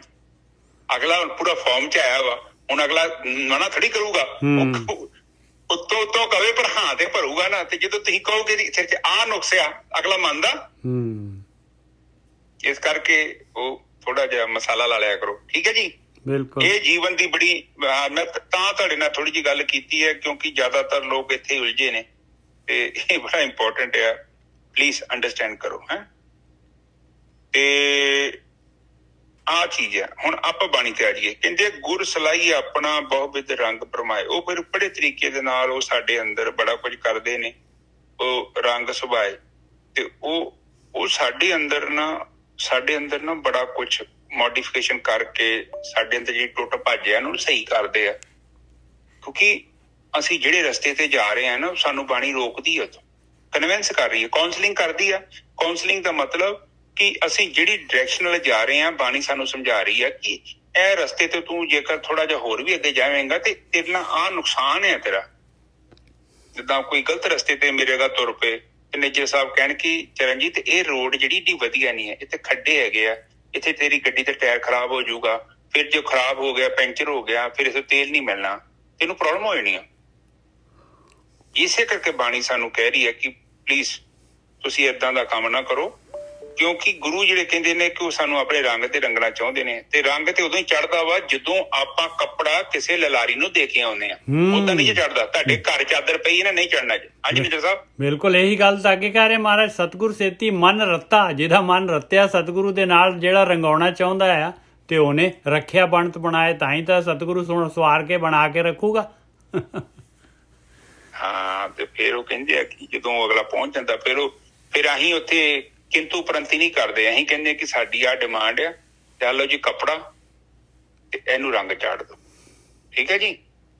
ਤੇ ਫਿਰ ਉਹ ਕਰਦੇ ਨੇ, ਉਹ ਕੀ ਕਰਦੇ ਨੇ, ਉਹ ਫਿਰ ਆਪਣੇ ਰੰਗ 'ਚ ਰੰਗਦੇ ਨੇ। ਜਿਹੜਾ ਰੰਗ ਉਹਨਾਂ ਨੂੰ ਚੜਿਆ, ਨਾਮ ਖੁਮਾਰੀ ਨਾਨਕਾ ਤੇ ਚੜੀ ਰਹੇ ਦਿਨ ਰਾਤ, ਫਿਰ ਸਾਨੂੰ ਵੀ ਉਹ ਰੰਗ ਚੜ ਦਿੰਦੇ ਨੇ। ਠੀਕ ਹੈ ਜੀ? ਉਹਨਾਂ ਨੇ ਕੋਈ ਨੈਰੋਲੈਕ ਦਾ ਰੰਗ ਨਹੀਂ ਚਾੜਨਾ, ਉਹਨਾਂ ਨੇ ਜਿਹੜਾ ਭਗਤੀ ਦਾ ਰੰਗ ਚਾੜਨਾ ਹੈ। ਹਾਂ, ਕਿਤੇ ਉਹ ਦੂਜਾ ਰੰਗ ਨਾ ਸਮਝ ਲਿਓ, ਲਾਲ ਪੀਲਾ ਹਰਾ। ਪਰ ਜ਼ਿਆਦਾਤਰ ਜਿਹੜੇ ਗੁਰੂ ਬਣੇ ਨਾ, ਇਹ ਰੰਗ ਹੀ ਚਾੜ ਦਿੰਦੇ ਤੁਹਾਨੂੰ ਕੱਪੜਿਆਂ ਦਾ। ਪੰਗਾ ਤੇ ਆ ਇੱਥੇ ਰੰਗ ਤੋਂ ਮਤਲਬ ਹੈ ਤੁਹਾਡੇ ਅੰਤਰਾਕਰਣ 'ਚ ਰੰਗ ਜਿਹੜਾ ਬਦਲ ਦੇਣਾ, ਉਹ ਪ੍ਰੇਮ ਦਾ ਰੰਗ ਚਾੜ ਦੇਣਾ। ਠੀਕ ਹੈ ਜੀ? ਤੇ ਉਹ ਜਿਹੜਾ ਸੰਸਾਰ ਨੂੰ ਆਪਾਂ ਦੇਖਦੇ ਆ ਨਾ, ਇਹ ਦ੍ਰਿਸ਼ਟੀਕੋਣ, ਤੁਹਾਡੇ ਅੰਦਰ ਇੱਕ ਨਵਾਂ ਇਨਸਾਨ ਪੈਦਾ ਹੋਵੇਗਾ ਜੀ। ਇਹ ਜਿਹੜਾ ਇਨਸਾਨ ਹੈਗਾ ਇਹਨੇ ਮਰ ਜਾਣਾ ਤੁਹਾਡੇ ਅੰਦਰੋਂ, ਹੌਲੀ ਹੌਲੀ ਕਰਕੇ ਨਸ਼ਟ ਹੋ ਜਾਣਾ। ਇੱਕ ਯੂਨੀਕ ਇਨਸਾਨ ਤੁਹਾਡੇ ਅੰਦਰੋਂ ਪੈਦਾ ਹੋਊਗਾ ਔਰ ਉਸ ਚੀਜ਼ ਨੂੰ ਤੁਸੀਂ ਖੁਦ ਹੀ ਅਨੁਭਵ ਕਰੋਗੇ ਕਿ ਇਹ ਜਗ੍ਹਾ ਤੇ ਮੈਂ ਕਈ ਵਾਰੀ ਬੈਠਾ ਵਾਂ, ਇਹ ਘਰ 'ਚ ਵੀ ਮੈਂ ਕਈ ਸਾਲ ਤੋਂ ਰਹਿ ਰਿਹਾ ਸਾਂ, ਪਰ ਹੁਣ ਥੋੜਾ ਜਿਹਾ ਨਾ ਵੇਖਣ ਦਾ ਨਜ਼ਰੀਆ ਬਦਲ ਗਿਆ। ਰੋਟੀ ਤੇ ਮੈਂ ਪਹਿਲਾਂ ਵੀ ਖਾਧੀ ਸੀ, ਪਰ ਆਹ ਕੁਛ ਡਿਫਰੈਂਟ ਕਾਈਂਡ ਦੀ ਰੋਟੀ ਹੈ। ਫਰੂਟ ਤੇ ਮੈਂ ਪਹਿਲਾਂ ਵੀ ਖਾਂਦਾ ਸਾਂ, ਮੈਂ ਪਹਿਲਾਂ ਵੀ ਚੱਲਦਾ ਸਾਂ, ਮੈਂ ਪਹਿਲਾਂ ਵੀ ਬੋਲਦਾ ਸਾਂ, ਮੈਂ ਪਹਿਲਾਂ ਵੀ ਲਿਖਦਾ ਸਾਂ, ਮੈਂ ਹੁਣ ਵੀ ਸੌਂਦਾ, ਪਹਿਲਾਂ ਵੀ ਸੌਂਦਾ, ਪਰ ਬਦਲਾਅ ਆ ਗਿਆ ਹੈ ਅੰਦਰ, ਕੁਛ ਬਦਲ ਗਿਆ। ਤੁਸੀਂ ਦੇਖੋਗੇ ਇਹ ਜਿਹੜਾ ਬੰਦਾ ਮੈਨੂੰ ਪਹਿਲਾਂ ਵੀ ਮਿਲਿਆ ਸੀ, ਪਰ ਅੱਜ ਮੈਨੂੰ ਕਿਸੇ ਹੋਰ ਐਂਗਲ ਨਾਲ ਦੇਖ ਰਿਹਾ। ਇਹ ਤੁਹਾਡੇ ਅੰਦਰ ਬਦਲਾਅ ਹੋਣੇ ਬੜੇ ਜ਼ਰੂਰੀ ਹੈ। It is a process. ਇਹ ਜਰਨੀ ਸਟਾਰਟ ਹੋ ਚੁੱਕੀ ਆ, ਔਰ ਜੇਕਰ ਕੋਈ ਬਦਲਾਅ ਨਹੀਂ ਹੋਇਆ ਇਹ ਤਾਂ ਮਤਲਬ ਗੱਡੀ ਤੁਹਾਡੀ ਖਲੋਤੀ ਆ, ਪਿੱਛੇ ਨੂੰ ਗਏ ਜੇ ਤੁਸੀਂ, ਅੱਗੇ ਨਹੀਂ ਆਏ। ਠੀਕ ਹੈ ਨਜਰ ਸਾਹਿਬ? ਅੱਗੇ ਚਲੀਏ। ਹਾਂਜੀ। ਜਿਹਵਾ ਸਲਾਹ ਨਾ ਰੱਜਈ ਹਰ ਪ੍ਰੀਤਮ ਚਿੱਤ ਲਾਏ। ਆਹ ਰੰਗ ਚੜਾਤਾ ਪਾਏ। ਹੁਣ ਜਿਹੜੀ ਜੀਵ ਰੱਜਦੀ ਨਹੀਂ ਹੈ ਭਗਤੀ ਕਰਕੇ, ਹੁਣ ਜਿਹੜਾ ਹੈਗਾ ਮਨ ਜਿਹੜਾ ਹੈਗਾ ਸੁਣ ਦੇ ਵਿੱਚ ਬੈਠ ਕੇ ਜਿਹੜਾ ਹੈਗਾ ਉਹ ਬਾਰ-ਬਾਰ ਚਾਹੁੰਦਾ ਬੈਠਾ। ਨਾਨਕ ਨਾਵੇਂ ਕੀ ਮਨੇ ਭੁੱਖਿਆ, ਨਾਮ ਦੀ ਭੁੱਖ ਲੱਗ ਗਈ। ਮਨ ਤ੍ਰਿਪਤੇ ਹਰ ਰਸ ਖਾਏ ਔਰ ਤ੍ਰਿਪਤ ਹੋ ਜਾਏਗਾ, ਉਹ ਅੰਮ੍ਰਿਤ ਆ ਜਾਏਗਾ ਤੇ ਤ੍ਰਿਪਤ ਹੋ ਜਾਏਗਾ। ਹਾਂਜੀ ਵੀਰ ਜੀ। ਠੀਕ ਹੈ ਜੀ, ਮਨ ਤ੍ਰਿਪਤ ਹੋਣਾ ਜ਼ਰੂਰੀ ਜੀ। ਵੇਖ ਲਓ ਬਾਣੀ ਨੇ ਲਿਖਿਆ ਜੇ, ਔਰ ਤ੍ਰਿਪਤ ਵੀ ਉਦੋਂ ਹੋਣਾ ਜਦੋਂ ਹਰ ਰਸ ਖਾਊਗਾ। ਹਾਂ ਔਰ ਦੇਖੋ ਗੋਰਖੀ ਸਾਹਿਬ ਕੈਸਾ ਦੇਖੋ ਪਰਮਾਤਮਾ ਦਾ ਚੋਗਾ ਹੈਗਾ, ਇਹਨੂੰ ਜਿੰਨਾ ਮਰਜੀ ਖਾ ਲਈਏ, ਜਿੰਨਾ ਮਰਜੀ ਭੋਗ ਲਈਏ, ਤ੍ਰਿਪਤ ਨਹੀਂ ਹੁੰਦੇ ਆਪਾਂ। ਹਾਂ ਇਹਦੇ ਚ ਪਤਾ ਕੀ ਹੁੰਦਾ ਕਿ ਉਹ ਨਿੱਜ ਘਰ ਹੈ ਨਾ ਸਾਡਾ, ਉੱਥੇ ਫਿਰ ਸਭ ਕੁਝ ਤੇ ਰੁਕ ਜਾਂਦਾ, ਮਿਲਦਾ ਤੇ ਕੁਝ ਨਹੀਂ ਨਿੱਜਰ ਸਾਹਿਬ ਉੱਥੇ। ਆਪਣੇ ਆਪ ਨੂੰ ਤੇ ਜਾਣਿਆ। ਕਈ ਕਹਿੰਦੇ ਕਿ ਮੈਂ ਪਤਾ ਨਹੀਂ ਕੀ ਬਣ ਗਿਆ, ਉਹ ਬਣਿਆ ਤੇ ਕੁਛ ਵੀ ਨਹੀਂ, ਮੈਂ ਤੇ ਕੇਵਲ ਆਪਣੇ ਆਪ ਨੂੰ ਜਾਣਿਆ। ਇਹ ਚ ਮੈਂ ਫਾੜ ਕੀ ਮਾਰਾਂ, ਕਿੱਡੇ ਕੁ ਮੈਂ ਵੱਖਰਾ ਕੰਮ ਕਰਦਾ ਨਿੱਜਰ ਸਾਹਿਬ। ਨਹੀਂ ਉਹ ਤਾਂ ਪਰ ਸਭ ਤੋਂ ਜਿਹੜਾ ਹੈਗਾ ਸਭ ਤੋਂ ਕੀਮਤੀ ਚੀਜ਼ ਮਿਲ ਗਈ ਆ ਗੋਰਖੀ ਸਾਹਿਬ, ਇਸ ਤੋਂ ਉੱਪਰ ਤਾਂ ਕੁਛ ਹੈ ਹੀ ਨਹੀਂ। ਬਾਕੀ ਸਾਰਾ ਤਾਂ ਫੋਕ ਹੈਗਾ। ਬਾਕੀ ਸਾਰਾ ਨਿੱਜਰ ਸਾਹਿਬ ਇਹ ਮੰਨਣਾ ਵਾ ਕਿ ਮੈਂ ਉਹ ਬਹੁਤ ਕੀਮਤੀ ਚੀਜ਼ ਹੈ, ਪਰ ਜਾਣਿਆ ਤੇ ਕੇਵਲ ਆਪਣੇ ਆਪ ਨੂੰ ਹੀ ਜਾਣਿਆ। ਬਿਲਕੁਲ ਆਪਣੇ ਆਪ ਨੂੰ ਜਾਣਿਆ। ਹਾਂ ਹੋਰ ਤੇ ਕੁਛ ਵੀ ਨਹੀਂ। ਔਰ ਜਾਣਿਆ ਵੀ ਤੇ ਸਹੀ ਵੀ ਕਿ ਕਿਸੇ ਨੂੰ ਥੋੜੀ ਕੀਤਾ, ਆਪਣੇ ਆਪ ਨੂੰ ਹੀ ਸਹੀ ਕੀਤਾ। ਬਿਲਕੁਲ ਬੁੱਲਾ ਸ਼ਾਹ ਕਹਿੰਦਾ ਮੈਂ ਆਪਣੇ ਆਪ ਨੂੰ ਸਹੀ ਕੀਤਾ, ਬਸ ਮੈਨੂੰ ਪਤਾ ਲੱਗ ਗਿਆ ਕਿੱਥੇ ਗੜਬੜੀਆਂ ਕੀਤੀਆਂ ਵਾ, ਮੈਂ ਫਿਕਸ ਕਰ ਲਈਆਂ। ਹਾਂ ਤੇ ਜਦੋਂ ਫਿਕਸ ਕਰ ਲਈਆਂ ਤੇ ਸਹੁਰੇ ਘਰ ਜਾ ਕੇ ਉਹ ਵੈਲਿਊ ਪੈ ਗਈ ਉਹਦੀ। ਬਿਲਕੁਲ ਹੈਨਾ, ਠੀਕ ਹੈ ਜੀ। ਪਲੀਜ਼ ਅੰਡਰਸਟੈਂਡ ਕਰੋ, ਬਾਣੀ ਦੇ ਵਿੱਚ ਨਾ ਗੱਲ ਨੂੰ ਇਹ ਸਮਝਾਇਆ ਹੈ ਕਿ ਨਾਨਕ ਨਾਵੇਂ ਕੀ ਮਨ ਭੁੱਖ ਹੈ, ਮਨ ਤ੍ਰਿਪਤ ਹਰੀ ਰਸ, ਹਰ ਰਸ ਖਾਏ। ਕਹਿੰਦੇ ਹਾਂ ਹਰ ਰਸ ਖਾਏ। ਕਹਿੰਦੇ ਕਿ ਮਨ ਨੂੰ ਜਿਹੜੀ ਨਾ ਭੁੱਖ ਕਾਹਦੀ ਹੈ, ਨਾਮ ਦੀ। ਜਦ ਤੱਕ ਤੇਰੇ ਮਨ ਨੂੰ ਨਾਮ ਨਾ ਮਿਲਿਆ, ਇਹਨੇ ਸ਼ਾਂਤ ਨਹੀਂ ਹੋਣਾ, ਕਿਉਂਕਿ ਇਹਨੂੰ ਹਰ ਦਾ ਰਸ ਚਾਹੀਦਾ ਹੈ, ਇਹਨੂੰ ਚਾਹੀਦੀ ਆਤਮਾ। ਇਹ ਸੰਸਾਰ ਦੇ ਵਿੱਚ, ਚੀਜ਼ਾਂ ਦੇ ਵਿੱਚ, ਪਦਾਰਥਾਂ ਦੇ ਵਿੱਚ, ਔਰਤ ਵਿੱਚ, ਮਰਦ ਦੇ ਵਿੱਚ ਜਿਹੜੀ ਚੀਜ਼ ਦੀ ਭਾਲ ਕਰ ਰਿਹਾ ਹੈ, ਉਹ ਉੱਥੇ ਨਹੀਂ ਹੈਗੀ, ਉਹਦੇ ਅੰਦਰ ਆ। ਔਰ ਉੱਥੇ ਪਹੁੰਚਣ ਤੋਂ ਬਾਅਦ ਹੀ ਇਹ ਤ੍ਰਿਪਤ ਹੋਏਗਾ। ਔਰ ਜਦੋਂ ਤ੍ਰਿਪਤ ਹੋ ਗਿਆ ਨਾ, ਭਾਵੇਂ ਤੁਸੀਂ ਸੰਸਾਰ ਦੇ ਰਾਜੇ ਬਣ ਜਾਓ ਤੇ ਭਾਵੇਂ ਇੱਕ ਸਾਦਾ ਜੀਵਨ ਬਤੀਤ ਕਰ ਲਿਓ, ਕੋਈ ਫਰਕ ਨਹੀਂ, ਕੋਈ ਫਰਕ ਨਹੀਂ, ਕਿਉਂਕਿ ਉਹਦਾ ਪੁਰਜਾ ਨਾ ਵਿੱਚੋਂ ਕੱਢ ਲਿਆ ਗਿਆ, ਤ੍ਰਿਪਤ ਹੋ ਗਿਆ। ਫਿਰ ਮਨ ਉੱਥੋਂ ਬਾਹਰ ਨਹੀਂ ਆਉਂਦਾ, ਉਹ ਸੁੰਨ ਗੁਫਾ ਦੇ ਵਿੱਚ ਬਹਿ ਜਾਂਦਾ ਜਾ ਕੇ ਆਸਾਂ ਲਗਾ ਕੇ, ਨਹੀਂ ਵਹਿੰਦਾ, ਉਹ ਬਾਹਰ ਨਹੀਂ ਆਉਂਦਾ, ਉਹਨੂੰ ਕੁਛ ਨਹੀਂ ਚਾਹੀਦਾ। ਤੁਸੀਂ ਸਾਰਾ ਜੀਵਨ ਬਤੀਤ ਕਰੀ ਜਾਣਾ, ਇੱਕ ਦਿਨ ਸੰਸਾਰ ਤੋਂ ਚੱਲ ਜਾਣਾ, ਪਰ ਮਨ ਨੇ ਹੁਣ ਭੋਗਾਂ 'ਚ ਨਹੀਂ ਜਾਣਾ, ਕਿਉਂਕਿ ਜਿੱਥੇ ਜਾਣਾ ਉਹ ਪਹੁੰਚ ਚੁੱਕਿਆ, ਉਹਦੀ ਯਾਤਰਾ ਜਿਹੜੀ ਕੰਪਲੀਟ ਹੋ ਗਈ। ਕਬੀਰ ਸਾਹਿਬ ਜੀ ਤੇ ਇਸ ਚੀਜ਼ ਤੇ ਆਪਣਾ ਸਟੇਟਮੈਂਟ ਵੀ ਕਰ ਦਿੰਦੇ ਨੇ, ਜਿਸ ਮਰਨੀ ਸੇ ਜਗ ਡਰੇ, ਮੇਰੇ ਮਨ ਆਨੰਦ, ਮਰਨੇ ਹੀ ਤੇ ਪਾਈਏ ਪੂਰਨ ਪਰਮਾਨੰਦ। ਕਿਉਂਕਿ ਚੈਪਟਰ ਕਲੋਜ਼ ਕਰ ਦਿੱਤਾ ਉਹਨਾਂ ਨੇ ਜਿਉਂਦੇ ਜੀ, ਉਹ ਕਲੋਜ਼ ਕਰਕੇ ਤੇ ਉਹ ਹੋਮਵਰਕ ਕਰਕੇ ਪੇਪਰ ਪਹਿਲਾਂ ਹੀ ਕਰਕੇ ਬਹਿ ਗਏ ਨੇ। ਤੁਸੀਂ ਵੇਖੋ ਨਾ, ਆਮ ਬੰਦੇ ਬੱਚੇ ਜਾਂਦੇ ਨੇ, ਮੈਂ ਜਦੋਂ ਸਕੂਲੇ ਪੜ੍ਹਦਾ ਤੇ ਸਾਡੇ ਲਈ ਤਾਂ ਜਿੰਨਾ ਟਾਈਮ ਦਿੱਤਾ ਹੁੰਦਾ ਉਹ ਵੀ ਥੋੜਾ ਸੀ, ਪਰ ਜਿਹੜੇ ਇੰਟੈਲੀਜੈਂਟ ਬੱਚੇ ਹੁੰਦੇ ਉਹ ਤੇ ਪਹਿਲਾਂ ਹੀ ਕਰਕੇ ਤੇ ਪੇਪਰ ਸਾਈਡ ਤੇ ਰੱਖ ਕੇ ਬੈਠੇ ਹੁੰਦੇ ਕਿ ਕੰਪਲੀਟ ਹੋ ਗਿਆ। ਇਸੇ ਤਰ੍ਹਾਂ ਕਬੀਰ ਸਾਹਿਬ ਜੀ ਵੀ ਕਹਿ ਰਹੇ ਨੇ ਕਿ ਮੇਰਾ ਪੇਪਰ ਕੰਪਲੀਟ ਹੋ ਗਿਆ, ਮੈਨੂੰ ਪਤਾ ਲੱਗ ਗਿਆ ਕਿ ਮਨ ਤੇ ਨਿਰਮਲ ਹੋ ਗਿਆ, ਹੁਣ ਮਲੀਨਤਾ ਤੇ ਹੈ ਨਹੀਂ, ਕਿਉਂਕਿ ਮਨ ਨੂੰ ਨਿਰਮਲ ਕਰਨਾ ਹੀ ਤੇ ਜੀਵਨ ਦਾ ਮਕਸਦ ਹੈ, ਹੋਰ ਤੇ ਕੋਈ ਕੰਮ ਹੀ ਨਹੀਂ ਹੈਗਾ। ਔਰ ਬਾਕੀ ਦੁਨੀਆ ਨੂੰ ਜਿੱਥੇ ਮਰਜ਼ੀ ਉਲਝਾਈ ਜਾਈਏ, ਰੱਬ ਨੂੰ ਭਗਤੀ ਭੁਗਤੀ ਦੀ ਕੋਈ ਲੋੜ ਨਹੀਂ ਆ, ਲੋੜ ਸਾਨੂੰ ਆ। ਉਹ ਪਰਮਾਤਮਾ ਨੂੰ ਕੀ ਲੋੜ ਪਈ ਭਗਤੀ ਕਰ, ਅਸੀਂ ਭਗਤੀ ਕਰਕੇ ਤੇ ਬੈਠੇ ਰਹੀਏ। ਉਹ ਕਹਿੰਦਾ ਕਿ ਬਸ ਤੂੰ ਆਪਣਾ ਪੁਰਜਾ ਸਹੀ ਕਰਕੇ ਤੇ ਆ ਜਾ। ਹਾਂਜੀ ਨਿਜਰ ਸਾਹਿਬ। ਹਾਂਜੀ ਗੋਰਖੀ ਸਾਹਿਬ, ਇੱਕ ਸੈਕਿੰਡ। ਕੋਈ ਗੱਲ ਨਹੀਂ, ਅਥੂਥ ਲੱਗੇ, ਕੋਈ ਗੱਲ ਨਹੀਂ। ਤੇ ਠੀਕ ਹੈ ਜੀ। ਨਾਨਕ ਨਾਵੇਂ ਕੀ ਮਨ ਭੁੱਖ ਹੈ, ਮਨ ਤ੍ਰਿਪਤ ਤੇ ਹਰ ਰਸ ਖਾਏ। ਦੇਖ ਲਓ ਸਾਧ ਸੰਗਤ ਜੀ, ਉਹ ਕਹਿੰਦੇ ਹਰ ਦਾ ਰਸ ਹੈ ਨਾ, ਉਹ ਖਾਊਗਾ ਤੇ ਫਿਰ ਹੀ ਮਨ ਨੇ ਇਹਦੀ ਤ੍ਰਿਪਤੀ ਹੋਣੀ ਆ। ਮਨ ਨੇ ਨਹੀਂ ਤੇ ਰੱਜਣਾ ਨਹੀਂ, ਜੋ ਮਰਜ਼ੀ ਨੂੰ ਖਵਾ ਲਓ। ਠੀਕ ਹੈ। ਪੌੜੀ ਸੱਚਾ ਕੁਦਰਤ ਜਾਣੀਏ। ਹੁਣ ਕਹਿੰਦੇ ਜਿਹੜੇ ਪਰਮਾਤਮਾ ਦੀ ਭਗਤੀ ਕਰਨੀ ਆ, ਉਹਦਾ ਰੂਪ ਰੇਖ ਰੰਗ ਨਹੀਂ ਹੈਗਾ ਕੁਛ, ਤੇ ਉਹਦਾ ਕਿਸ ਤਰ੍ਹਾਂ ਹੁਣ ਜਿਹੜਾ ਹੈਗਾ, ਕਹਿੰਦੇ ਤੈਨੂੰ ਆ ਸਾਰਾ ਸੰਸਾਰ ਬਣਾਇਆ ਹੋਇਆ, ਦਿਸਦਾ ਨਹੀਂ ਤੈਨੂੰ ਕਿਹਨੇ ਬਣਾਤਾ? ਆਪਣੇ ਆਪ ਬਣ ਗਿਆ ਸਾਰਾ ਸੰਸਾਰ।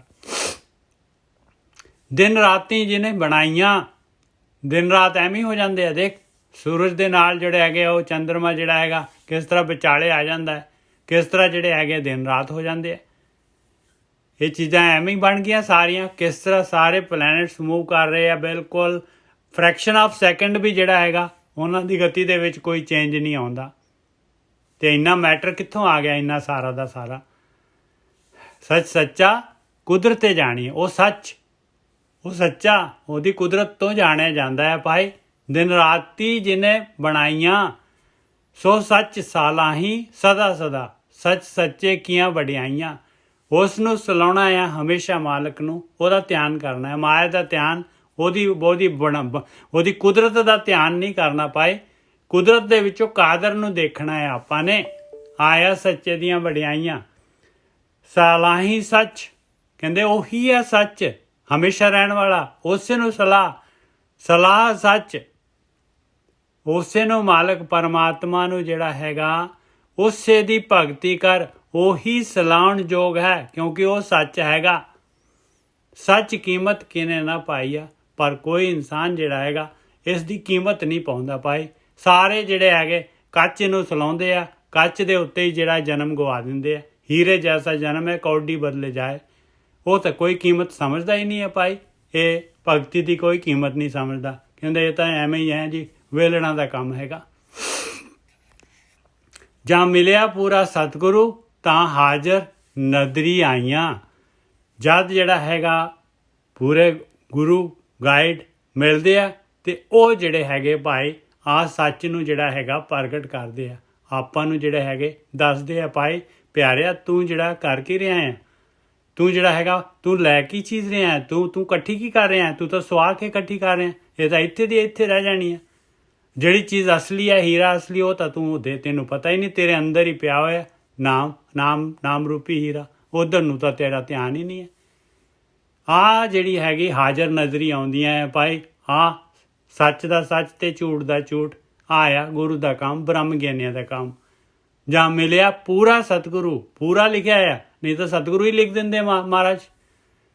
ਤੇ ਇਹਦਾ ਮਤਲਬ ਬਈ ਅਧੂਰੇ ਵੀ ਹੈਗੇ ਭਾਈ, ਜਦ ਪੂਰਾ ਲਿਖਣਾ ਪਿਆ ਮਹਾਰਾਜ ਨੂੰ ਤੇ ਅਧੂਰੇ ਵੀ ਹੈਗੇ। ਜਾਂ ਮਿਲਿਆ ਪੂਰਾ ਸਤਿਗੁਰੂ ਤਾਂ ਹਾਜ਼ਰ ਨਜ਼ਰੀ ਆਈਆਂ, ਸੱਚ ਗੁਰਮੁਖੇ ਜਿਨੀ ਸਲਾਹਿਆ ਤਿਨਾਂ ਭੁੱਖਾਂ ਸਭ ਗਵਾਈਆਂ। ਦੇਖ ਲਓ ਭਾਈ, ਜਿਨ੍ਹਾਂ ਨੇ ਵੀ ਗੁਰੂ ਦੇ ਰਾਹੀਂ, ਬ੍ਰਹਮ ਗਿਆਨੀਆਂ ਦੇ ਰਾਹੀਂ ਆ ਸੱਚ ਨੂੰ, ਪਰਮਾਤਮਾ ਨੂੰ, ਸੱਚ ਕੀ ਹੈ ਪਰਮਾਤਮਾ ਹਮੇਸ਼ਾ ਰਹਿਣ ਵਾਲਾ, ਉਹ ਸੱਚ ਹੈਗਾ। ਜਿਨ੍ਹਾਂ ਨੇ ਉਹਨੂੰ ਸਲਾਇਆ ਉਹਨਾਂ ਦੀਆਂ ਸਾਰੀਆਂ ਭੁੱਖਾਂ ਗਵਾ ਦਿੱਤੀਆਂ। ਇਹ ਜਿਹੜੀ ਵਿਖਿਆ ਹੈਗੀ ਆ, ਇੱਕ ਜਗ੍ਹਾ ਆਉਂਦਾ ਵਿਖਿਆ ਅੰਮ੍ਰਿਤ ਏਕ ਹੈ। ਕਹਿੰਦੇ ਅੰਮ੍ਰਿਤ ਮਿਲ ਗਿਆ ਨਾ ਤੈਨੂੰ, ਤੇਰੇ ਵਿਖਿਆ ਜਿਹੜੇ ਸਵਾਦ ਜਿਨ੍ਹਾਂ ਦੇ ਪਿੱਛੇ ਤੂੰ ਕਮਲਾ ਹੋਇਆ ਪਿਆ, ਇਹ ਉਹਦੇ ਵਿੱਚ ਹੀ ਸਾਰੇ ਆ ਜਾਣੇ ਆ। ਉਹ ਅੰਮ੍ਰਿਤ ਦੇ ਨਾਲ ਐਸਾ ਤ੍ਰਿਪਤ ਹੋਏਗਾ ਕਿ ਤੈਨੂੰ ਇਹ ਤੇਰੇ ਸਾਹਮਣੇ ਸਾਰਾ ਚੋਗਾ ਪਿਆ ਹੋਊਗਾ, ਸਾਰਾ ਕੁਝ, ਔਰ ਤੂੰ ਜਿਹੜਾ ਹੈਗਾ ਟੱਚ ਵੀ ਨਹੀਂ ਕਰੇਗਾ। ਹਾਂਜੀ ਵੀਰ ਜੀ।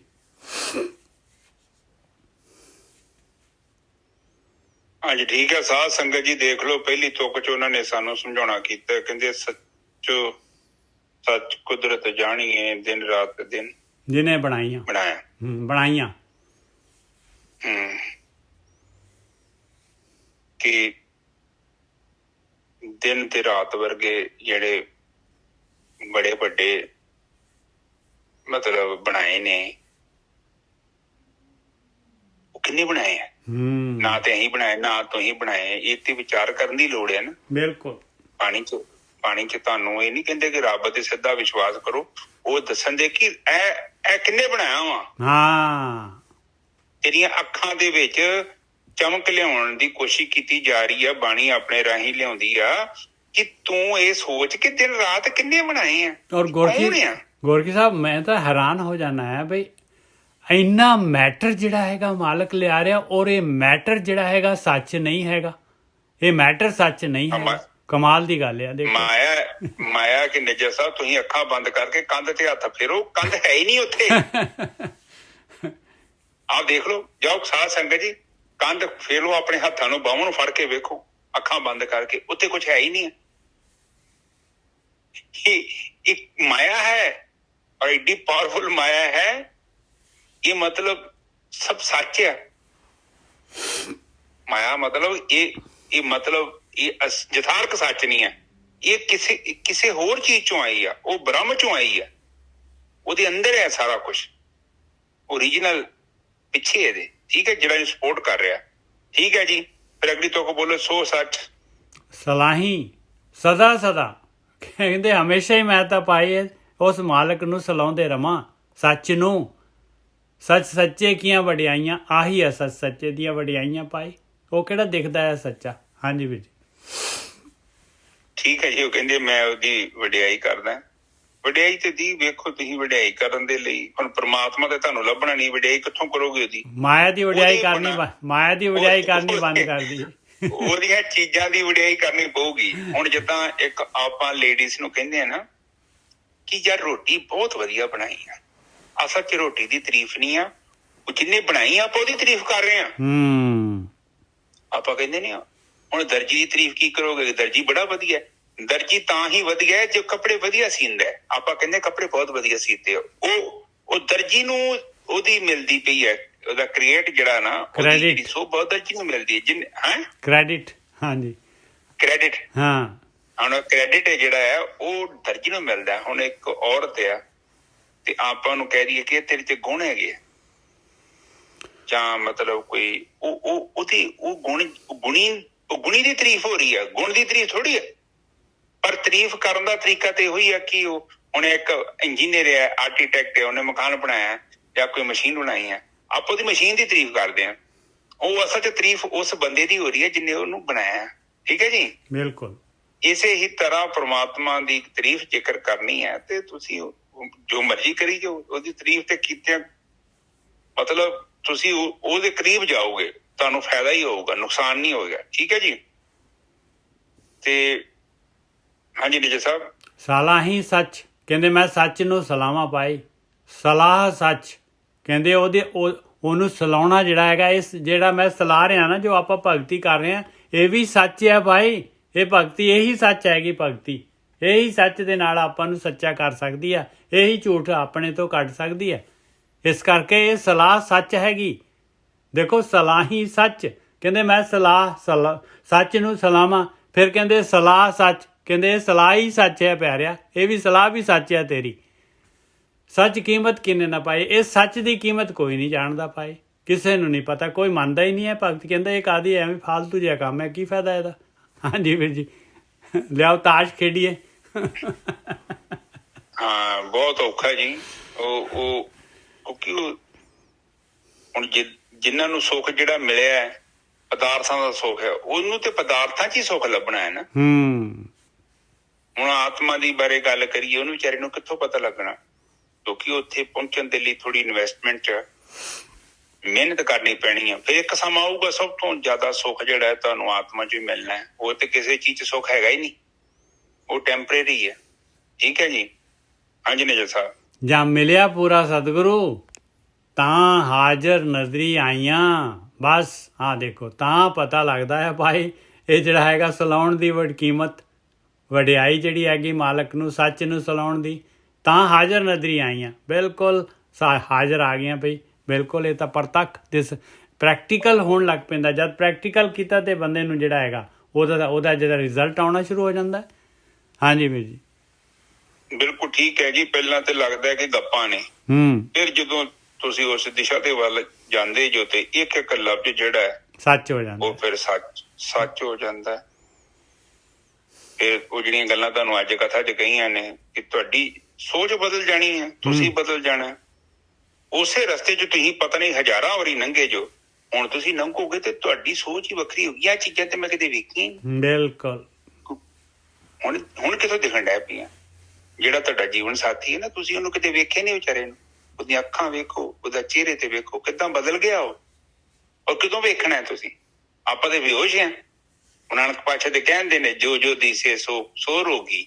ਕਿ ਸਾਰੇ ਬੇਹੋਸ਼ ਬੈਠੇ ਨੇ, ਪਤਾ ਕੁਛ ਵੀ ਨਹੀਂ। ਇੱਥੇ ਜੀਵਨ 'ਚ ਆਏ, ਆਖਰ ਤੇ ਬੰਦਾ ਮਰ ਵੀ ਗਿਆ, ਉਹਨੂੰ ਪਤਾ ਹੀ ਨਹੀਂ ਮੈਂ ਕੀ ਕਾਰਨ ਆ, ਕਿਉਂਕਿ ਬੰਦਾ ਮੌਜੂਦ ਨਹੀਂ ਹੈਗਾ।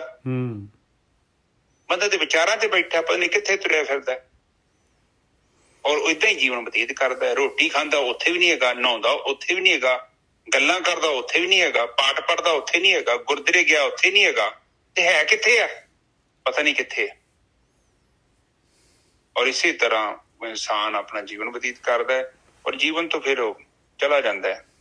ਸੋ ਨਿਜਰ ਸਾਹਿਬ ਅੱਗੇ ਚਲੀਏ ਕਿ ਬਸ ਲਾਸਟ ਲਾਈਨ ਹੈਗੀ ਗੁਰਖੀ ਜੀ। ਉਹ ਕਹਿ ਰਹੇ ਕਿ ਭਾਈ ਇਹ ਸੱਚ ਨੂੰ ਜਿਹੜਾ ਹੈਗਾ ਸਲਾਉਣਾ ਕਿਵੇਂ ਹੈਗਾ, ਭਗਤੀ ਕਿਵੇਂ ਕਰਨੀ ਆ, ਬੰਦਗੀ ਕਿਵੇਂ ਕਰਨੀ ਆ, ਕਹਿੰਦੇ ਭਾਈ ਦੇਖ ਬੰਦਗੀ ਕਰਨੀ ਆ ਪਿਆਰਿਆ, ਆਪਣੇ ਮਨ ਦੇ ਹਿਸਾਬ ਦੇ ਨਾਲ ਨਾ ਕਰੀ, ਹੋਰ ਕਿਸੇ ਦੇ ਹਿਸਾਬ ਦੇ ਨਾਲ ਨਾ ਕਰੀ, ਸੋ ਕਾਲਡ ਦੇ ਹਿਸਾਬ ਦੇ ਨਾਲ ਨਾ ਕਰੀ, ਬੰਦਗੀ ਕਰਨੀ ਆ ਪਿਆਰਿਆ ਤੇ ਬ੍ਰਹਮ ਗਿਆਨੀਆਂ ਦੇ ਅਨੁਸਾਰ ਕਰੀ, ਗੁਰੂ ਦੇ ਅਨੁਸਾਰ ਕਰੀ, ਜੋ ਗੁਰੂ ਜਿਵੇਂ ਕਹਿ ਰਿਹਾ ਆ ਗੁਰੂ ਦੇ ਮੁੱਖ ਵੱਲ ਨੂੰ, ਗੁਰੂ ਵੱਲ ਨੂੰ ਮੁੱਖ ਕਰਕੇ ਕਰੀ, ਗੁਰੂ ਦੇ ਹਿਸਾਬ ਦੇ ਨਾਲ।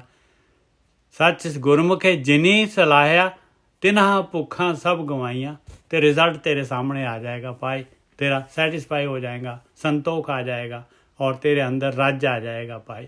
हाँ जी वीर जी बिल्कुल ठीक है जी। कहते कि जे ते रस्ते का पता है फिर ठीक है, जे नहीं पता है तो फिर भी किसी ऐसी ज्ञान दी जिहड़ी दिशा हैगी है जिथे तेनों ज्ञान मिल सकता है उधर तेनों जाना पऊगा। बिल्कुल हुण जिद्दां आपां गुरुआं तो ज्ञान प्राप्त कर रहे हैं और कई चीज़ां सानू करन वास्ते कह रहे ने ते कई चीज़ां कहंदे ने इन्हां नूं छड्ड दो ते आपां ओह सब कर रहे हैं, ठीक है। और फिर आखिर दे विच ओह कहंदे कि केवल गल्लां तक ही गल ना रह जे, क्योंकि तेनों असलीयत दे विच ना ओह चीज़ मिलनी बड़ी जरूरी है, क्योंकि तेरे अंदर जिहड़ी भुख है जे खत्म नहीं हो रही ते समझ ला कि हजे तू सफर च ही आ, पहुंचिया नहीं किते, ठीक है जी साहब। बिल्कुल गोरखी साहब, और सफर ਦੇ ਵਿੱਚ ਵੀ ਆਪਾਂ ਨੂੰ ਜਿਹੜਾ ਹੈਗਾ ਆਪਾਂ ਨੂੰ ਇਹ ਚੀਜ਼ ਲੱਭਣੀ ਚਾਹੀਦੀ ਹੈ, ਥੋੜੀ ਥੋੜੀ ਮਿਲਣੀ ਚਾਹੀਦੀ ਹੈ। ਸਫਰ ਦੇ ਵਿੱਚ ਵੀ ਆਪਣੇ ਅੰਦਰ ਚੇਂਜਸ ਆਉਣੇ ਚਾਹੀਦੇ ਆ, ਆਪਣੇ ਅੰਦਰ ਸ਼ਾਂਤੀ। ਨਿੱਜਰ ਸਾਹਿਬ, ਹਾਂਜੀ ਨਿੱਜਰ ਸਾਹਿਬ, 5 ਰੋਟੀਆਂ ਨੇ, ਅਜੇ ਮੈਂ ਇੱਕ ਬੁਰਕੀ ਵੀ ਖਾਧੀ ਆ, ਪਰ ਬੁਰਕੀ ਦਾ ਸਵਾਦ ਤੇ ਹੋਣਾ ਚਾਹੀਦਾ ਨਾ। ਹਾਂ ਬਸ ਬਸ ਬਿਲਕੁਲ ਸਹੀ ਗੱਲ ਹੈ, ਬਿਲਕੁਲ ਸਹੀ ਗੱਲ। ਹਾਂ ਤੇ ਇਹ ਥੋੜੀ ਹੁਣ ਅਗਲੇ ਬੰਨੇ ਕਹੋ ਕਿ ਮਰਨ ਤੋਂ ਬਾਅਦ ਤੁਹਾਨੂੰ ਸਵਾਦ ਆਊਗਾ, ਉਹ ਤੇ ਝੂਠ ਹੈ ਨਾ। ਬਿਲਕੁਲ ਸਹੀ ਗੱਲ ਹੈ। ਉਹ ਕਹਿੰਦੇ ਇਹ ਮਿੱਠੀ ਗੋਲੀ ਨਹੀਂ ਲੈਣੀ ਏਦਾਂ ਦੀ, ਠੀਕ ਹੈ ਜੀ। ਹਾਂ ਬਾਣੀ ਚ ਕਹਿੰਦੀ ਆ ਕਿ ਉਹ ਅਨੁਭਵ ਦੀ ਗੱਲ ਕਰਦੇ ਆ, ਕਹਿੰਦੇ ਗੱਲਾਂ ਚ ਗੱਲ ਨਾ ਰਹਿ ਜੇ ਕਿਤੇ, ਪ੍ਰੈਕਟੀਕਲ ਉਹ ਜੀਵਨ ਨੂੰ ਜੀਣਾ ਵਾ। ਹਾਂ ਤੇ ਫੇਰ ਹੀ ਗੱਲ ਬਣਨੀ ਆ, ਠੀਕ ਹੈ ਜੀ। ਨਜਰ ਸਾਹਿਬ ਅੱਜ ਦੇ ਵਿਚਾਰ। ਹਾਂਜੀ ਬਹੁਤ ਵਧੀਆ ਗੁਰਕੀ ਸਾਹਿਬ। ਇੱਕ ਬੀਬੀ ਸੀਗੀ, ਉਹਨਾਂ ਦਾ ਅਰਦਾਸ ਕਰ ਦੇਣਾ, ਤੇ ਉਹ ਕਹਿ ਰਹੇ ਸੀ ਕਿ ਥੋੜਾ ਘਰ ਦੇ ਵਿੱਚ ਸ਼ਾਂਤੀ ਨਹੀਂ ਹੈਗੀ ਤੇ ਬੱਚੇ ਥੋੜੇ ਜਿਹੇ ਜਿਹੜਾ ਹੈਗਾ ਸ਼ਾਂਤੀ ਆ ਜਾਏ ਘਰ ਦੇ ਵਿੱਚ, ਤੇ ਅਰਦਾਸ ਕਰ ਦਿਓ ਜੀ। ਸ਼ਾਂਤੀ ਤੇ ਦੱਸਦੀ ਹੈ ਤੁਹਾਨੂੰ ਮੈਂ, ਘੱਟ ਬੋਲਿਆ ਕਰੋ। ਕਾਫੀ ਮਸਲੇ ਜਿਹੜੇ ਜ਼ਿਆਦਾ ਬੋਲਣ ਦੇ ਨਾਲ ਵੀ ਪੈਦਾ ਹੋ ਜਾਂਦੇ। ਇੱਕ ਸਹਿਣਸ਼ੀਲਤਾ ਲੈ ਕੇ ਆਓ। ਜੇ ਕੋਈ ਪ੍ਰੋਬਲਮ ਹੈ ਘਰ ਚ ਤੇ ਸਾਰੇ ਬਹਿ ਕੇ ਇੱਕ ਮੀਟਿੰਗ ਕਰੋ, ਬਈ ਇਹ ਘਰ ਚ ਕਿਉਂ ਇੰਨੀ ਕਿਉਂ ਉਥਮ ਮਚਿਆ ਹੋਇਆ ਹੈ, ਕਿਉਂਕਿ ਹੋ ਸਕਦਾ ਉਹਨੂੰ ਪਤਾ ਹੀ ਨਾ ਹੋਵੇ। ਜੇਕਰ ਨਹੀਂ ਪਤਾ ਤੇ ਬਹਿ ਕੇ ਇੱਕ ਵਾਰੀ ਵਿਚਾਰ ਕਰੋ ਕਿ ਇਹ ਜਿਹੜਾ ਘਰ ਦਾ ਸਿਸਟਮ ਖਰਾਬ ਹੋ ਰਿਹਾ, ਕਿਉਂ ਖਰਾਬ ਹੋ ਰਿਹਾ। ਦੇਖੋ ਨਾ, ਇੱਕ ਸਟੈਂਡਰਡ ਆਪਰੇਟਿੰਗ ਪ੍ਰੋਸੀਜਰ ਹੁੰਦਾ, ਜਿੱਦਾਂ ਆਪਾਂ ਕਿਸੇ ਦੇਸ਼ ਚ ਜਾਂਦੇ ਹਾਂ, ਉੱਥੇ ਦੇ ਮਤਲਬ ਟ੍ਰੈਫਿਕ ਰੂਲਸ ਜਿਹੜੇ ਹੁੰਦੇ ਆਪਾਂ ਉਹਨੂੰ ਫੋਲੋ ਕਰਦੇ ਹਾਂ। ਕਿਉਂ ਕਰਦੇ ਹਾਂ? ਕਿਉਂਕਿ ਉਹਨਾਂ ਨੇ ਇੱਕ ਰੂਲ ਬਣਾਏ ਨੇ। ਇਸੇ ਹੀ ਤਰ੍ਹਾਂ ਘਰਾਂ ਦੇ ਵਿੱਚ ਰੌਲਾ ਪੈਣ ਦਾ ਕਾਰਨ ਇਹ ਹੁੰਦਾ ਕਿ ਕੋਈ ਬੰਦੇ ਜਿਹੜੇ ਹੁੰਦੇ ਆ ਉਹ ਰੂਲ ਫੋਲੋ ਨਹੀਂ ਕਰਨਾ ਚਾਹੁੰਦੇ। ਹੁਣ ਜਦੋਂ ਪ੍ਰੋਸੀਜਰ ਨਹੀਂ ਫੋਲੋ ਕਰ ਰਹੇ ਉਹਦੇ ਕਰਕੇ ਫਿਰ ਸਾਡਾ ਡਿਸਪਿਊਟ ਵੱਧਦਾ, ਲੜਾਈ ਝਗੜੇ ਵੱਧਦੇ ਆ। ਬਾਕੀ ਆਪਣੀ ਗੱਲ ਰੱਖਣਾ ਕੋਈ ਮਾੜਾ ਪਾਪ, ਮਾੜੀ ਚੀਜ਼ ਨਹੀਂ ਆ। ਵੈਸੇ ਜਿੰਨਾ ਘਰਾਂ 'ਚ ਜ਼ਿਆਦਾ ਲੜਾਈਆਂ ਹੋਣ, ਉਹਨਾਂ ਨੂੰ ਸਾਰਿਆਂ ਨੂੰ ਇੱਕ ਜਗ੍ਹਾ ਬਹਿ ਕੇ ਔਰ ਡਿਸਕਸ ਕਰਨਾ ਚਾਹੀਦਾ ਹੈ ਕਿ ਆਪਣੇ ਘਰ ਜੇ ਕੋਈ ਜੈਨੂਅਨ ਕੋਈ ਪ੍ਰੋਬਲਮ ਹੈਗੀ ਤਾਂ ਆਪਾਂ ਉਹਨੂੰ ਕਿੱਦਾਂ ਹੱਲ ਕਰਨਾ। ਜਿੱਥੇ ਮੇਰੇ 'ਚ ਕਮੀ ਹੈ ਮੈਂ ਕਰ ਲੈਂਦਾ ਆਪਣੇ ਆਪ ਨੂੰ ਸਹੀ, ਜਿੱਥੇ ਤੁਹਾਡੇ 'ਚ ਥੋੜ੍ਹੀ ਬਹੁਤੀ ਕਮੀ ਹੈਗੀ ਤੁਸੀਂ ਕਰ ਲਓ। ਕਹਿੰਦੇ ਇੱਕ ਨੇ ਕਹੀ ਤੇ ਦੂਜੇ ਨੇ ਮੰਨੀ, ਦੋਨੋਂ ਬ੍ਰਹਮ ਗਿਆਨੀ। ਤੇ ਇਹ ਕਈ ਵਾਰੀ ਆਪਾਂ ਨਾ ਸਾਰੀ ਜ਼ਿੰਦਗੀ ਉਸ ਚੀਜ਼ ਦੇ ਵਿੱਚ ਡਿਸਟਰਬ ਰਹਿੰਦੇ ਆ। ਪਰ ਮੈਂ ਚਾਹੁੰਦਾ ਕਿ ਜਿਹੜੇ ਬੰਦੇ ਕਰਕੇ ਪ੍ਰੋਬਲਮ ਹੁੰਦੀ ਹੈ, ਜੇਕਰ ਤੁਸੀਂ ਸੱਚੀ ਹਿੰਮਤ ਰੱਖਦੇ ਜੋ, ਭਾਵੇਂ ਉਹ ਕਿੰਨਾ ਮਰਜ਼ੀ ਪਾਵਰਫੁਲ ਆ, ਉਹਦੇ ਮੂੰਹ ਤੇ ਕਹੋ ਉਹਨੂੰ ਜਾ ਕੇ ਕਿ ਵੀ ਰਾਤ ਨੂੰ ਤੁਸੀਂ ਆਹ ਗੱਲ ਕੀਤੀ ਸੀ ਤੇ ਪਲੀਜ਼ ਮੈਨੂੰ ਦੱਸੋ ਕਿ ਇੱਥੇ ਕੀ ਪ੍ਰੋਬਲਮ ਹੈ, ਆਪਾਂ ਨੂੰ ਕਿੱਦਾਂ ਫਿਗਰ ਆਊਟ ਕਰੀਏ। ਕਿਉਂਕਿ ਇਹ ਤੇ ਕਾਫੀ ਟਾਈਮ ਤੋਂ 10-15 ਸਾਲ ਤੋਂ ਗੱਲ ਹੋ ਰਹੀ ਹੈ ਔਰ ਮੈਂ ਚਾਹੁੰਦਾ ਵਾਂ ਜਾਂ ਮੈਂ ਚਾਹੁੰਦੀ ਹਾਂ ਕਿ ਇਹਦਾ ਹੱਲ ਲੱਭੀਏ, ਕਿਉਂਕਿ ਕਾਫੀ ਜ਼ਿੰਦਗੀ ਤੇ ਲੰਘ ਚੁੱਕੀ ਹੈ। ਜੇ ਘਰ 'ਚ ਕੋਈ ਇਨਵਾਇਰਮੈਂਟ ਖਰਾਬ ਹੋ ਰਿਹਾ ਹੈ ਤੇ ਜਿਹੜਾ ਬੰਦਾ ਕਰ ਰਿਹਾ ਤੇ ਉਹਨੂੰ ਦੱਸੋ ਬਈ ਤੇਰੇ ਕਰਕੇ ਆ ਸਾਡੇ ਘਰ 'ਚ, ਬਈ ਤੂੰ ਮੇਰਾ ਬੜਾ ਕਲੋਜ਼ ਆ, ਮੇਰਾ ਪੁੱਤ ਆ, ਮੇਰਾ ਪਤੀ ਆ, ਮੇਰੀ ਪਤਨੀ ਆ, ਪਰ ਮੈਂ ਤੇਰੇ ਤੋਂ ਹੌਲੀ ਹੌਲੀ ਕਰਕੇ ਦੂਰ ਜਾ ਰਿਹਾ ਔਰ ਮੈਂ ਤੈਨੂੰ ਦੱਸਣਾ ਚਾਹੁੰਦਾ ਵਾਂ, ਮੈਂ ਤੈਨੂੰ ਦੱਸਣਾ ਚਾਹੁੰਦੀ ਹਾਂ ਕਿ ਇਹ ਚੀਜ਼ਾਂ ਜਿਹੜੀਆਂ ਨੇ ਮੈਨੂੰ ਡਿਸਟਰਬ ਕਰ ਰਹੀਆਂ ਨੇ ਔਰ ਤੁਸੀਂ ਦੱਸੋ। ਨਹੀਂ ਦੱਸੋਗੇ ਤੇ ਉਹਨੂੰ ਪਤਾ ਹੀ ਨਹੀਂ, ਹੋ ਸਕਦਾ ਸੁੱਤਾ ਹੋਵੇ, ਜੋ ਮਰਜ਼ੀ ਹੋਵੇ। ਉਹਨੂੰ ਕਹੋ ਕਿ ਆ ਮੈਂ ਫੀਲ ਕਰ ਰਿਹਾ ਹਾਂ ਜਾਂ ਮੈਂ ਫੀਲ ਕਰ ਰਹੀ ਹਾਂ, ਔਰ ਇਹ ਚੀਜ਼ਾਂ ਮੈਨੂੰ ਬਹੁਤ ਡਿਸਟਰਬ ਕਰ ਰਹੀਆਂ ਨੇ, ਤੇ ਆਪਾਂ ਉਹ ਬਹਿ ਕੇ ਤੇ ਹੱਲ ਕਰ ਲਈਏ, ਇੰਨੀ ਗੱਲ ਹੈਗੀ ਆ। ਔਰ ਜਦ ਤੱਕ ਤੁਸੀਂ ਕਹੋਗੇ ਨਹੀਂ ਉਹਨੇ ਹਟਣਾ ਹੀ ਨਹੀਂ ਆ। ਠੀਕ ਹੈ ਨਾ ਜੀ ਸਾਹਿਬ? ਬਿਲਕੁਲ। ਜਿਹਦੇ ਵੀ ਘਰ 'ਚ ਪ੍ਰੋਬਲਮ ਹੈਗੀ, please you have to talk with him or her, ਚਾਹੇ ਇੱਕ ਬੰਦਾ ਹੈ ਜਾਂ ਦੋ ਹੈ ਜਾਂ ਚਾਰ ਹੈ, ਕਿਉਂਕਿ ਜਦ ਤੱਕ ਵਿਚਾਰ ਨਹੀਂ ਕਰਾਂਗੇ, ਵਿਚਾਰ ਦਾ ਮਤਲਬ ਇੱਥੇ ਲੜਾਈ ਨਹੀਂ। ਹੋ ਸਕਦਾ ਕਿ ਉਹ ਤੁਹਾਡਾ ਵੀ ਉੱਚ ਕਸੂਰ ਹੋਵੇ ਥੋੜਾ ਬਹੁਤਾ, ਬੋਲੂਗੇ ਤੇ ਫਿਰ ਹੀ ਪਤਾ ਲੱਗੂਗਾ। ਠੀਕ ਹੈ ਜੀ? ਬਿਲਕੁਲ। ਬਾਕੀ ਕੋਈ ਨਹੀਂ, ਅਰਦਾਸ ਵੀ ਕਰ ਦਿੰਦੇ ਆ। ਠੀਕ ਹੈ ਜੀ? ਇੱਕ ਓਮਕਾਰ ਸਤਨਾਮ ਕਰਤਾ ਪੁਰਖ ਨਿਰਭਉ ਨਿਰਵੈਰ ਅਕਾਲ ਮੂਰਤ ਅਜੂਨੀ ਸੈਭੰ ਗੁਰ ਪ੍ਰਸਾਦ। ਹੈ ਮੇਰੇ ਪਿਤਾ, ਗਰੀਬ ਨਵਾਜ ਬਾਣੀ ਪੜ੍ਹਦਿਆਂ ਵਿਚਾਰ ਕਰਦਿਆਂ ਅਨੇਕਾਂ ਪ੍ਰਕਾਰ ਦੀਆਂ ਭੁੱਲਾਂ ਤੇ ਗਲਤੀਆਂ ਹੋ ਗਈਆਂ। ਨਿਦਾਨ ਬੱਚੇ ਸਮਝ ਕੇ ਮਾਫ ਕਰੋ। ਅੱਗੇ ਤੋਂ ਸ਼ੁੱਧ ਤੇ ਸਪਸ਼ਟ ਬਾਣੀ ਪੜ੍ਹਨ ਦੀ ਆਗਿਆ ਬਖਸ਼ੋ। ਆਈਆਂ ਸੰਗਤਾਂ ਦੀ ਹਾਜ਼ਰੀ ਆਪਣੇ ਦਰ ਤੇ ਪ੍ਰਵਾਨ ਕਰਨੀ, ਘਰ ਵਿੱਚ ਸੁਖ ਸ਼ਾਂਤੀ ਤੇ ਨਿਰੋਗਤਾ ਬਖਸ਼ਣੀ ਮੇਰੇ ਮਾਲਿਕ। ਮੇਰੇ ਪਿਤਾ, ਅਰਦਾਸ ਹੈ ਇੱਕ ਤੇ ਉਹ ਕਹਿੰਦੇ ਨੇ ਕਿ ਸਾਡੇ ਘਰ 'ਚ ਥੋੜਾ ਸਿਸਟਮ ਖਰਾਬ ਹੋਇਆ ਪਿਆ, ਕਲੇ ਬਹੁਤ ਹੈ, ਆਪ ਮਿਹਰ ਕਰੋ ਨਾ, ਘਰ ਵਿੱਚ ਸ਼ਾਂਤੀ ਬਖਸ਼ੋ, ਤਪਾਕ ਬਖਸ਼ੋ, ਬੁੱਧੀ ਬਖਸ਼ੋ, ਤਾਂ ਜੋ ਜੀਵਨ ਨੂੰ ਚੰਗੀ ਤਰ੍ਹਾਂ ਸਮਝ ਕੇ ਔਰ ਸਾਫ਼ ਸੁਥਰੇ ਤਰੀਕੇ ਨਾਲ ਬਤੀਤ ਕਰਨ।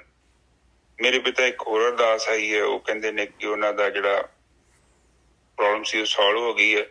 ਉਹ ਸ਼ੁਕਰਾਨੇ ਦੀ ਸੰਗਤ ਦੇ ਵਿੱਚ ਅਰਦਾਸ ਕਰਾ ਰਹੇ ਨੇ ਕਿ ਉਹਨਾਂ ਦਾ ਜਿਹੜਾ ਘਰ ਦਾ ਜੋ ਵੀ ਸੀ ਕੇਸ ਪੈ ਗਿਆ ਸੀ ਉਹ ਠੀਕ ਹੈ, ਔਰ ਕਾਫੀ ਵਧੀਆ ਉਹਨਾਂ ਨੂੰ ਰਿਜ਼ਲਟ ਮਿਲੇ ਨੇ। ਮੇਰੇ ਪਿਤਾ ਸ਼ੁਕਰਾਨਾ ਕਰਨਾ ਚਾਹੁੰਦੇ ਨੇ। ਮੇਰੇ ਪਿਤਾ ਇੱਕ ਹੋਰ ਅਰਦਾਸ ਹੈ, ਇੱਕ ਪਿਤਾ ਆਪਣੀ ਬੱਚੀ ਦੀ ਅਰਦਾਸ ਕਰਾ ਰਿਹਾ ਕਿ ਉਹਨਾਂ ਦਾ ਆਪਰੇਸ਼ਨ ਹੋਣਾ ਹੈ ਕੱਲ। ਆਪ ਉਹਨਾਂ ਨੂੰ ਤੰਦਰੁਸਤੀ ਬਖਸ਼ੋ ਮੇਰੇ ਮਾਲਿਕ। ਵਾਹਿਗੁਰੂ ਜੀ ਕਾ ਖਾਲਸਾ, ਵਾਹਿਗੁਰੂ ਜੀ ਕੀ ਫਤਿਹ। ਵਾਹਿਗੁਰੂ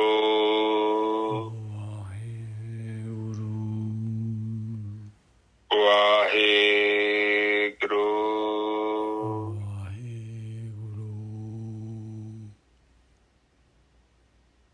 ਵਾਹਿਗੁਰੂ ਵਾਹਿਗੁਰੂ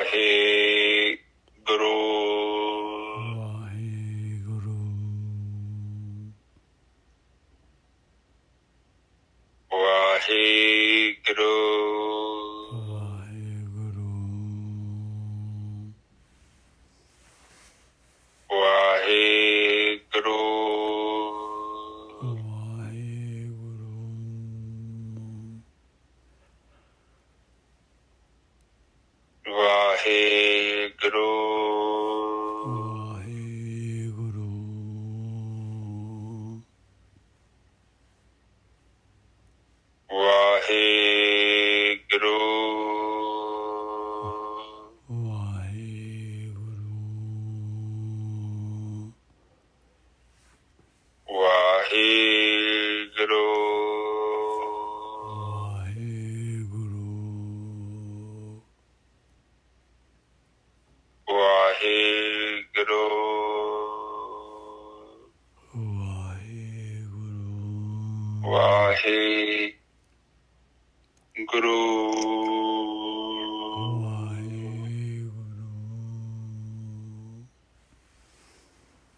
ਵਾਹਿਗੁਰੂ ਵਾਹਿਗੁਰੂ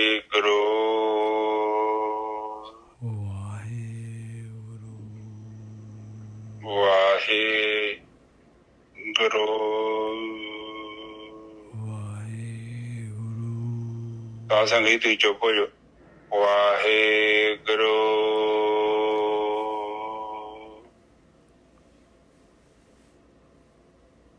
ਵਾਹਿਗੁਰੂ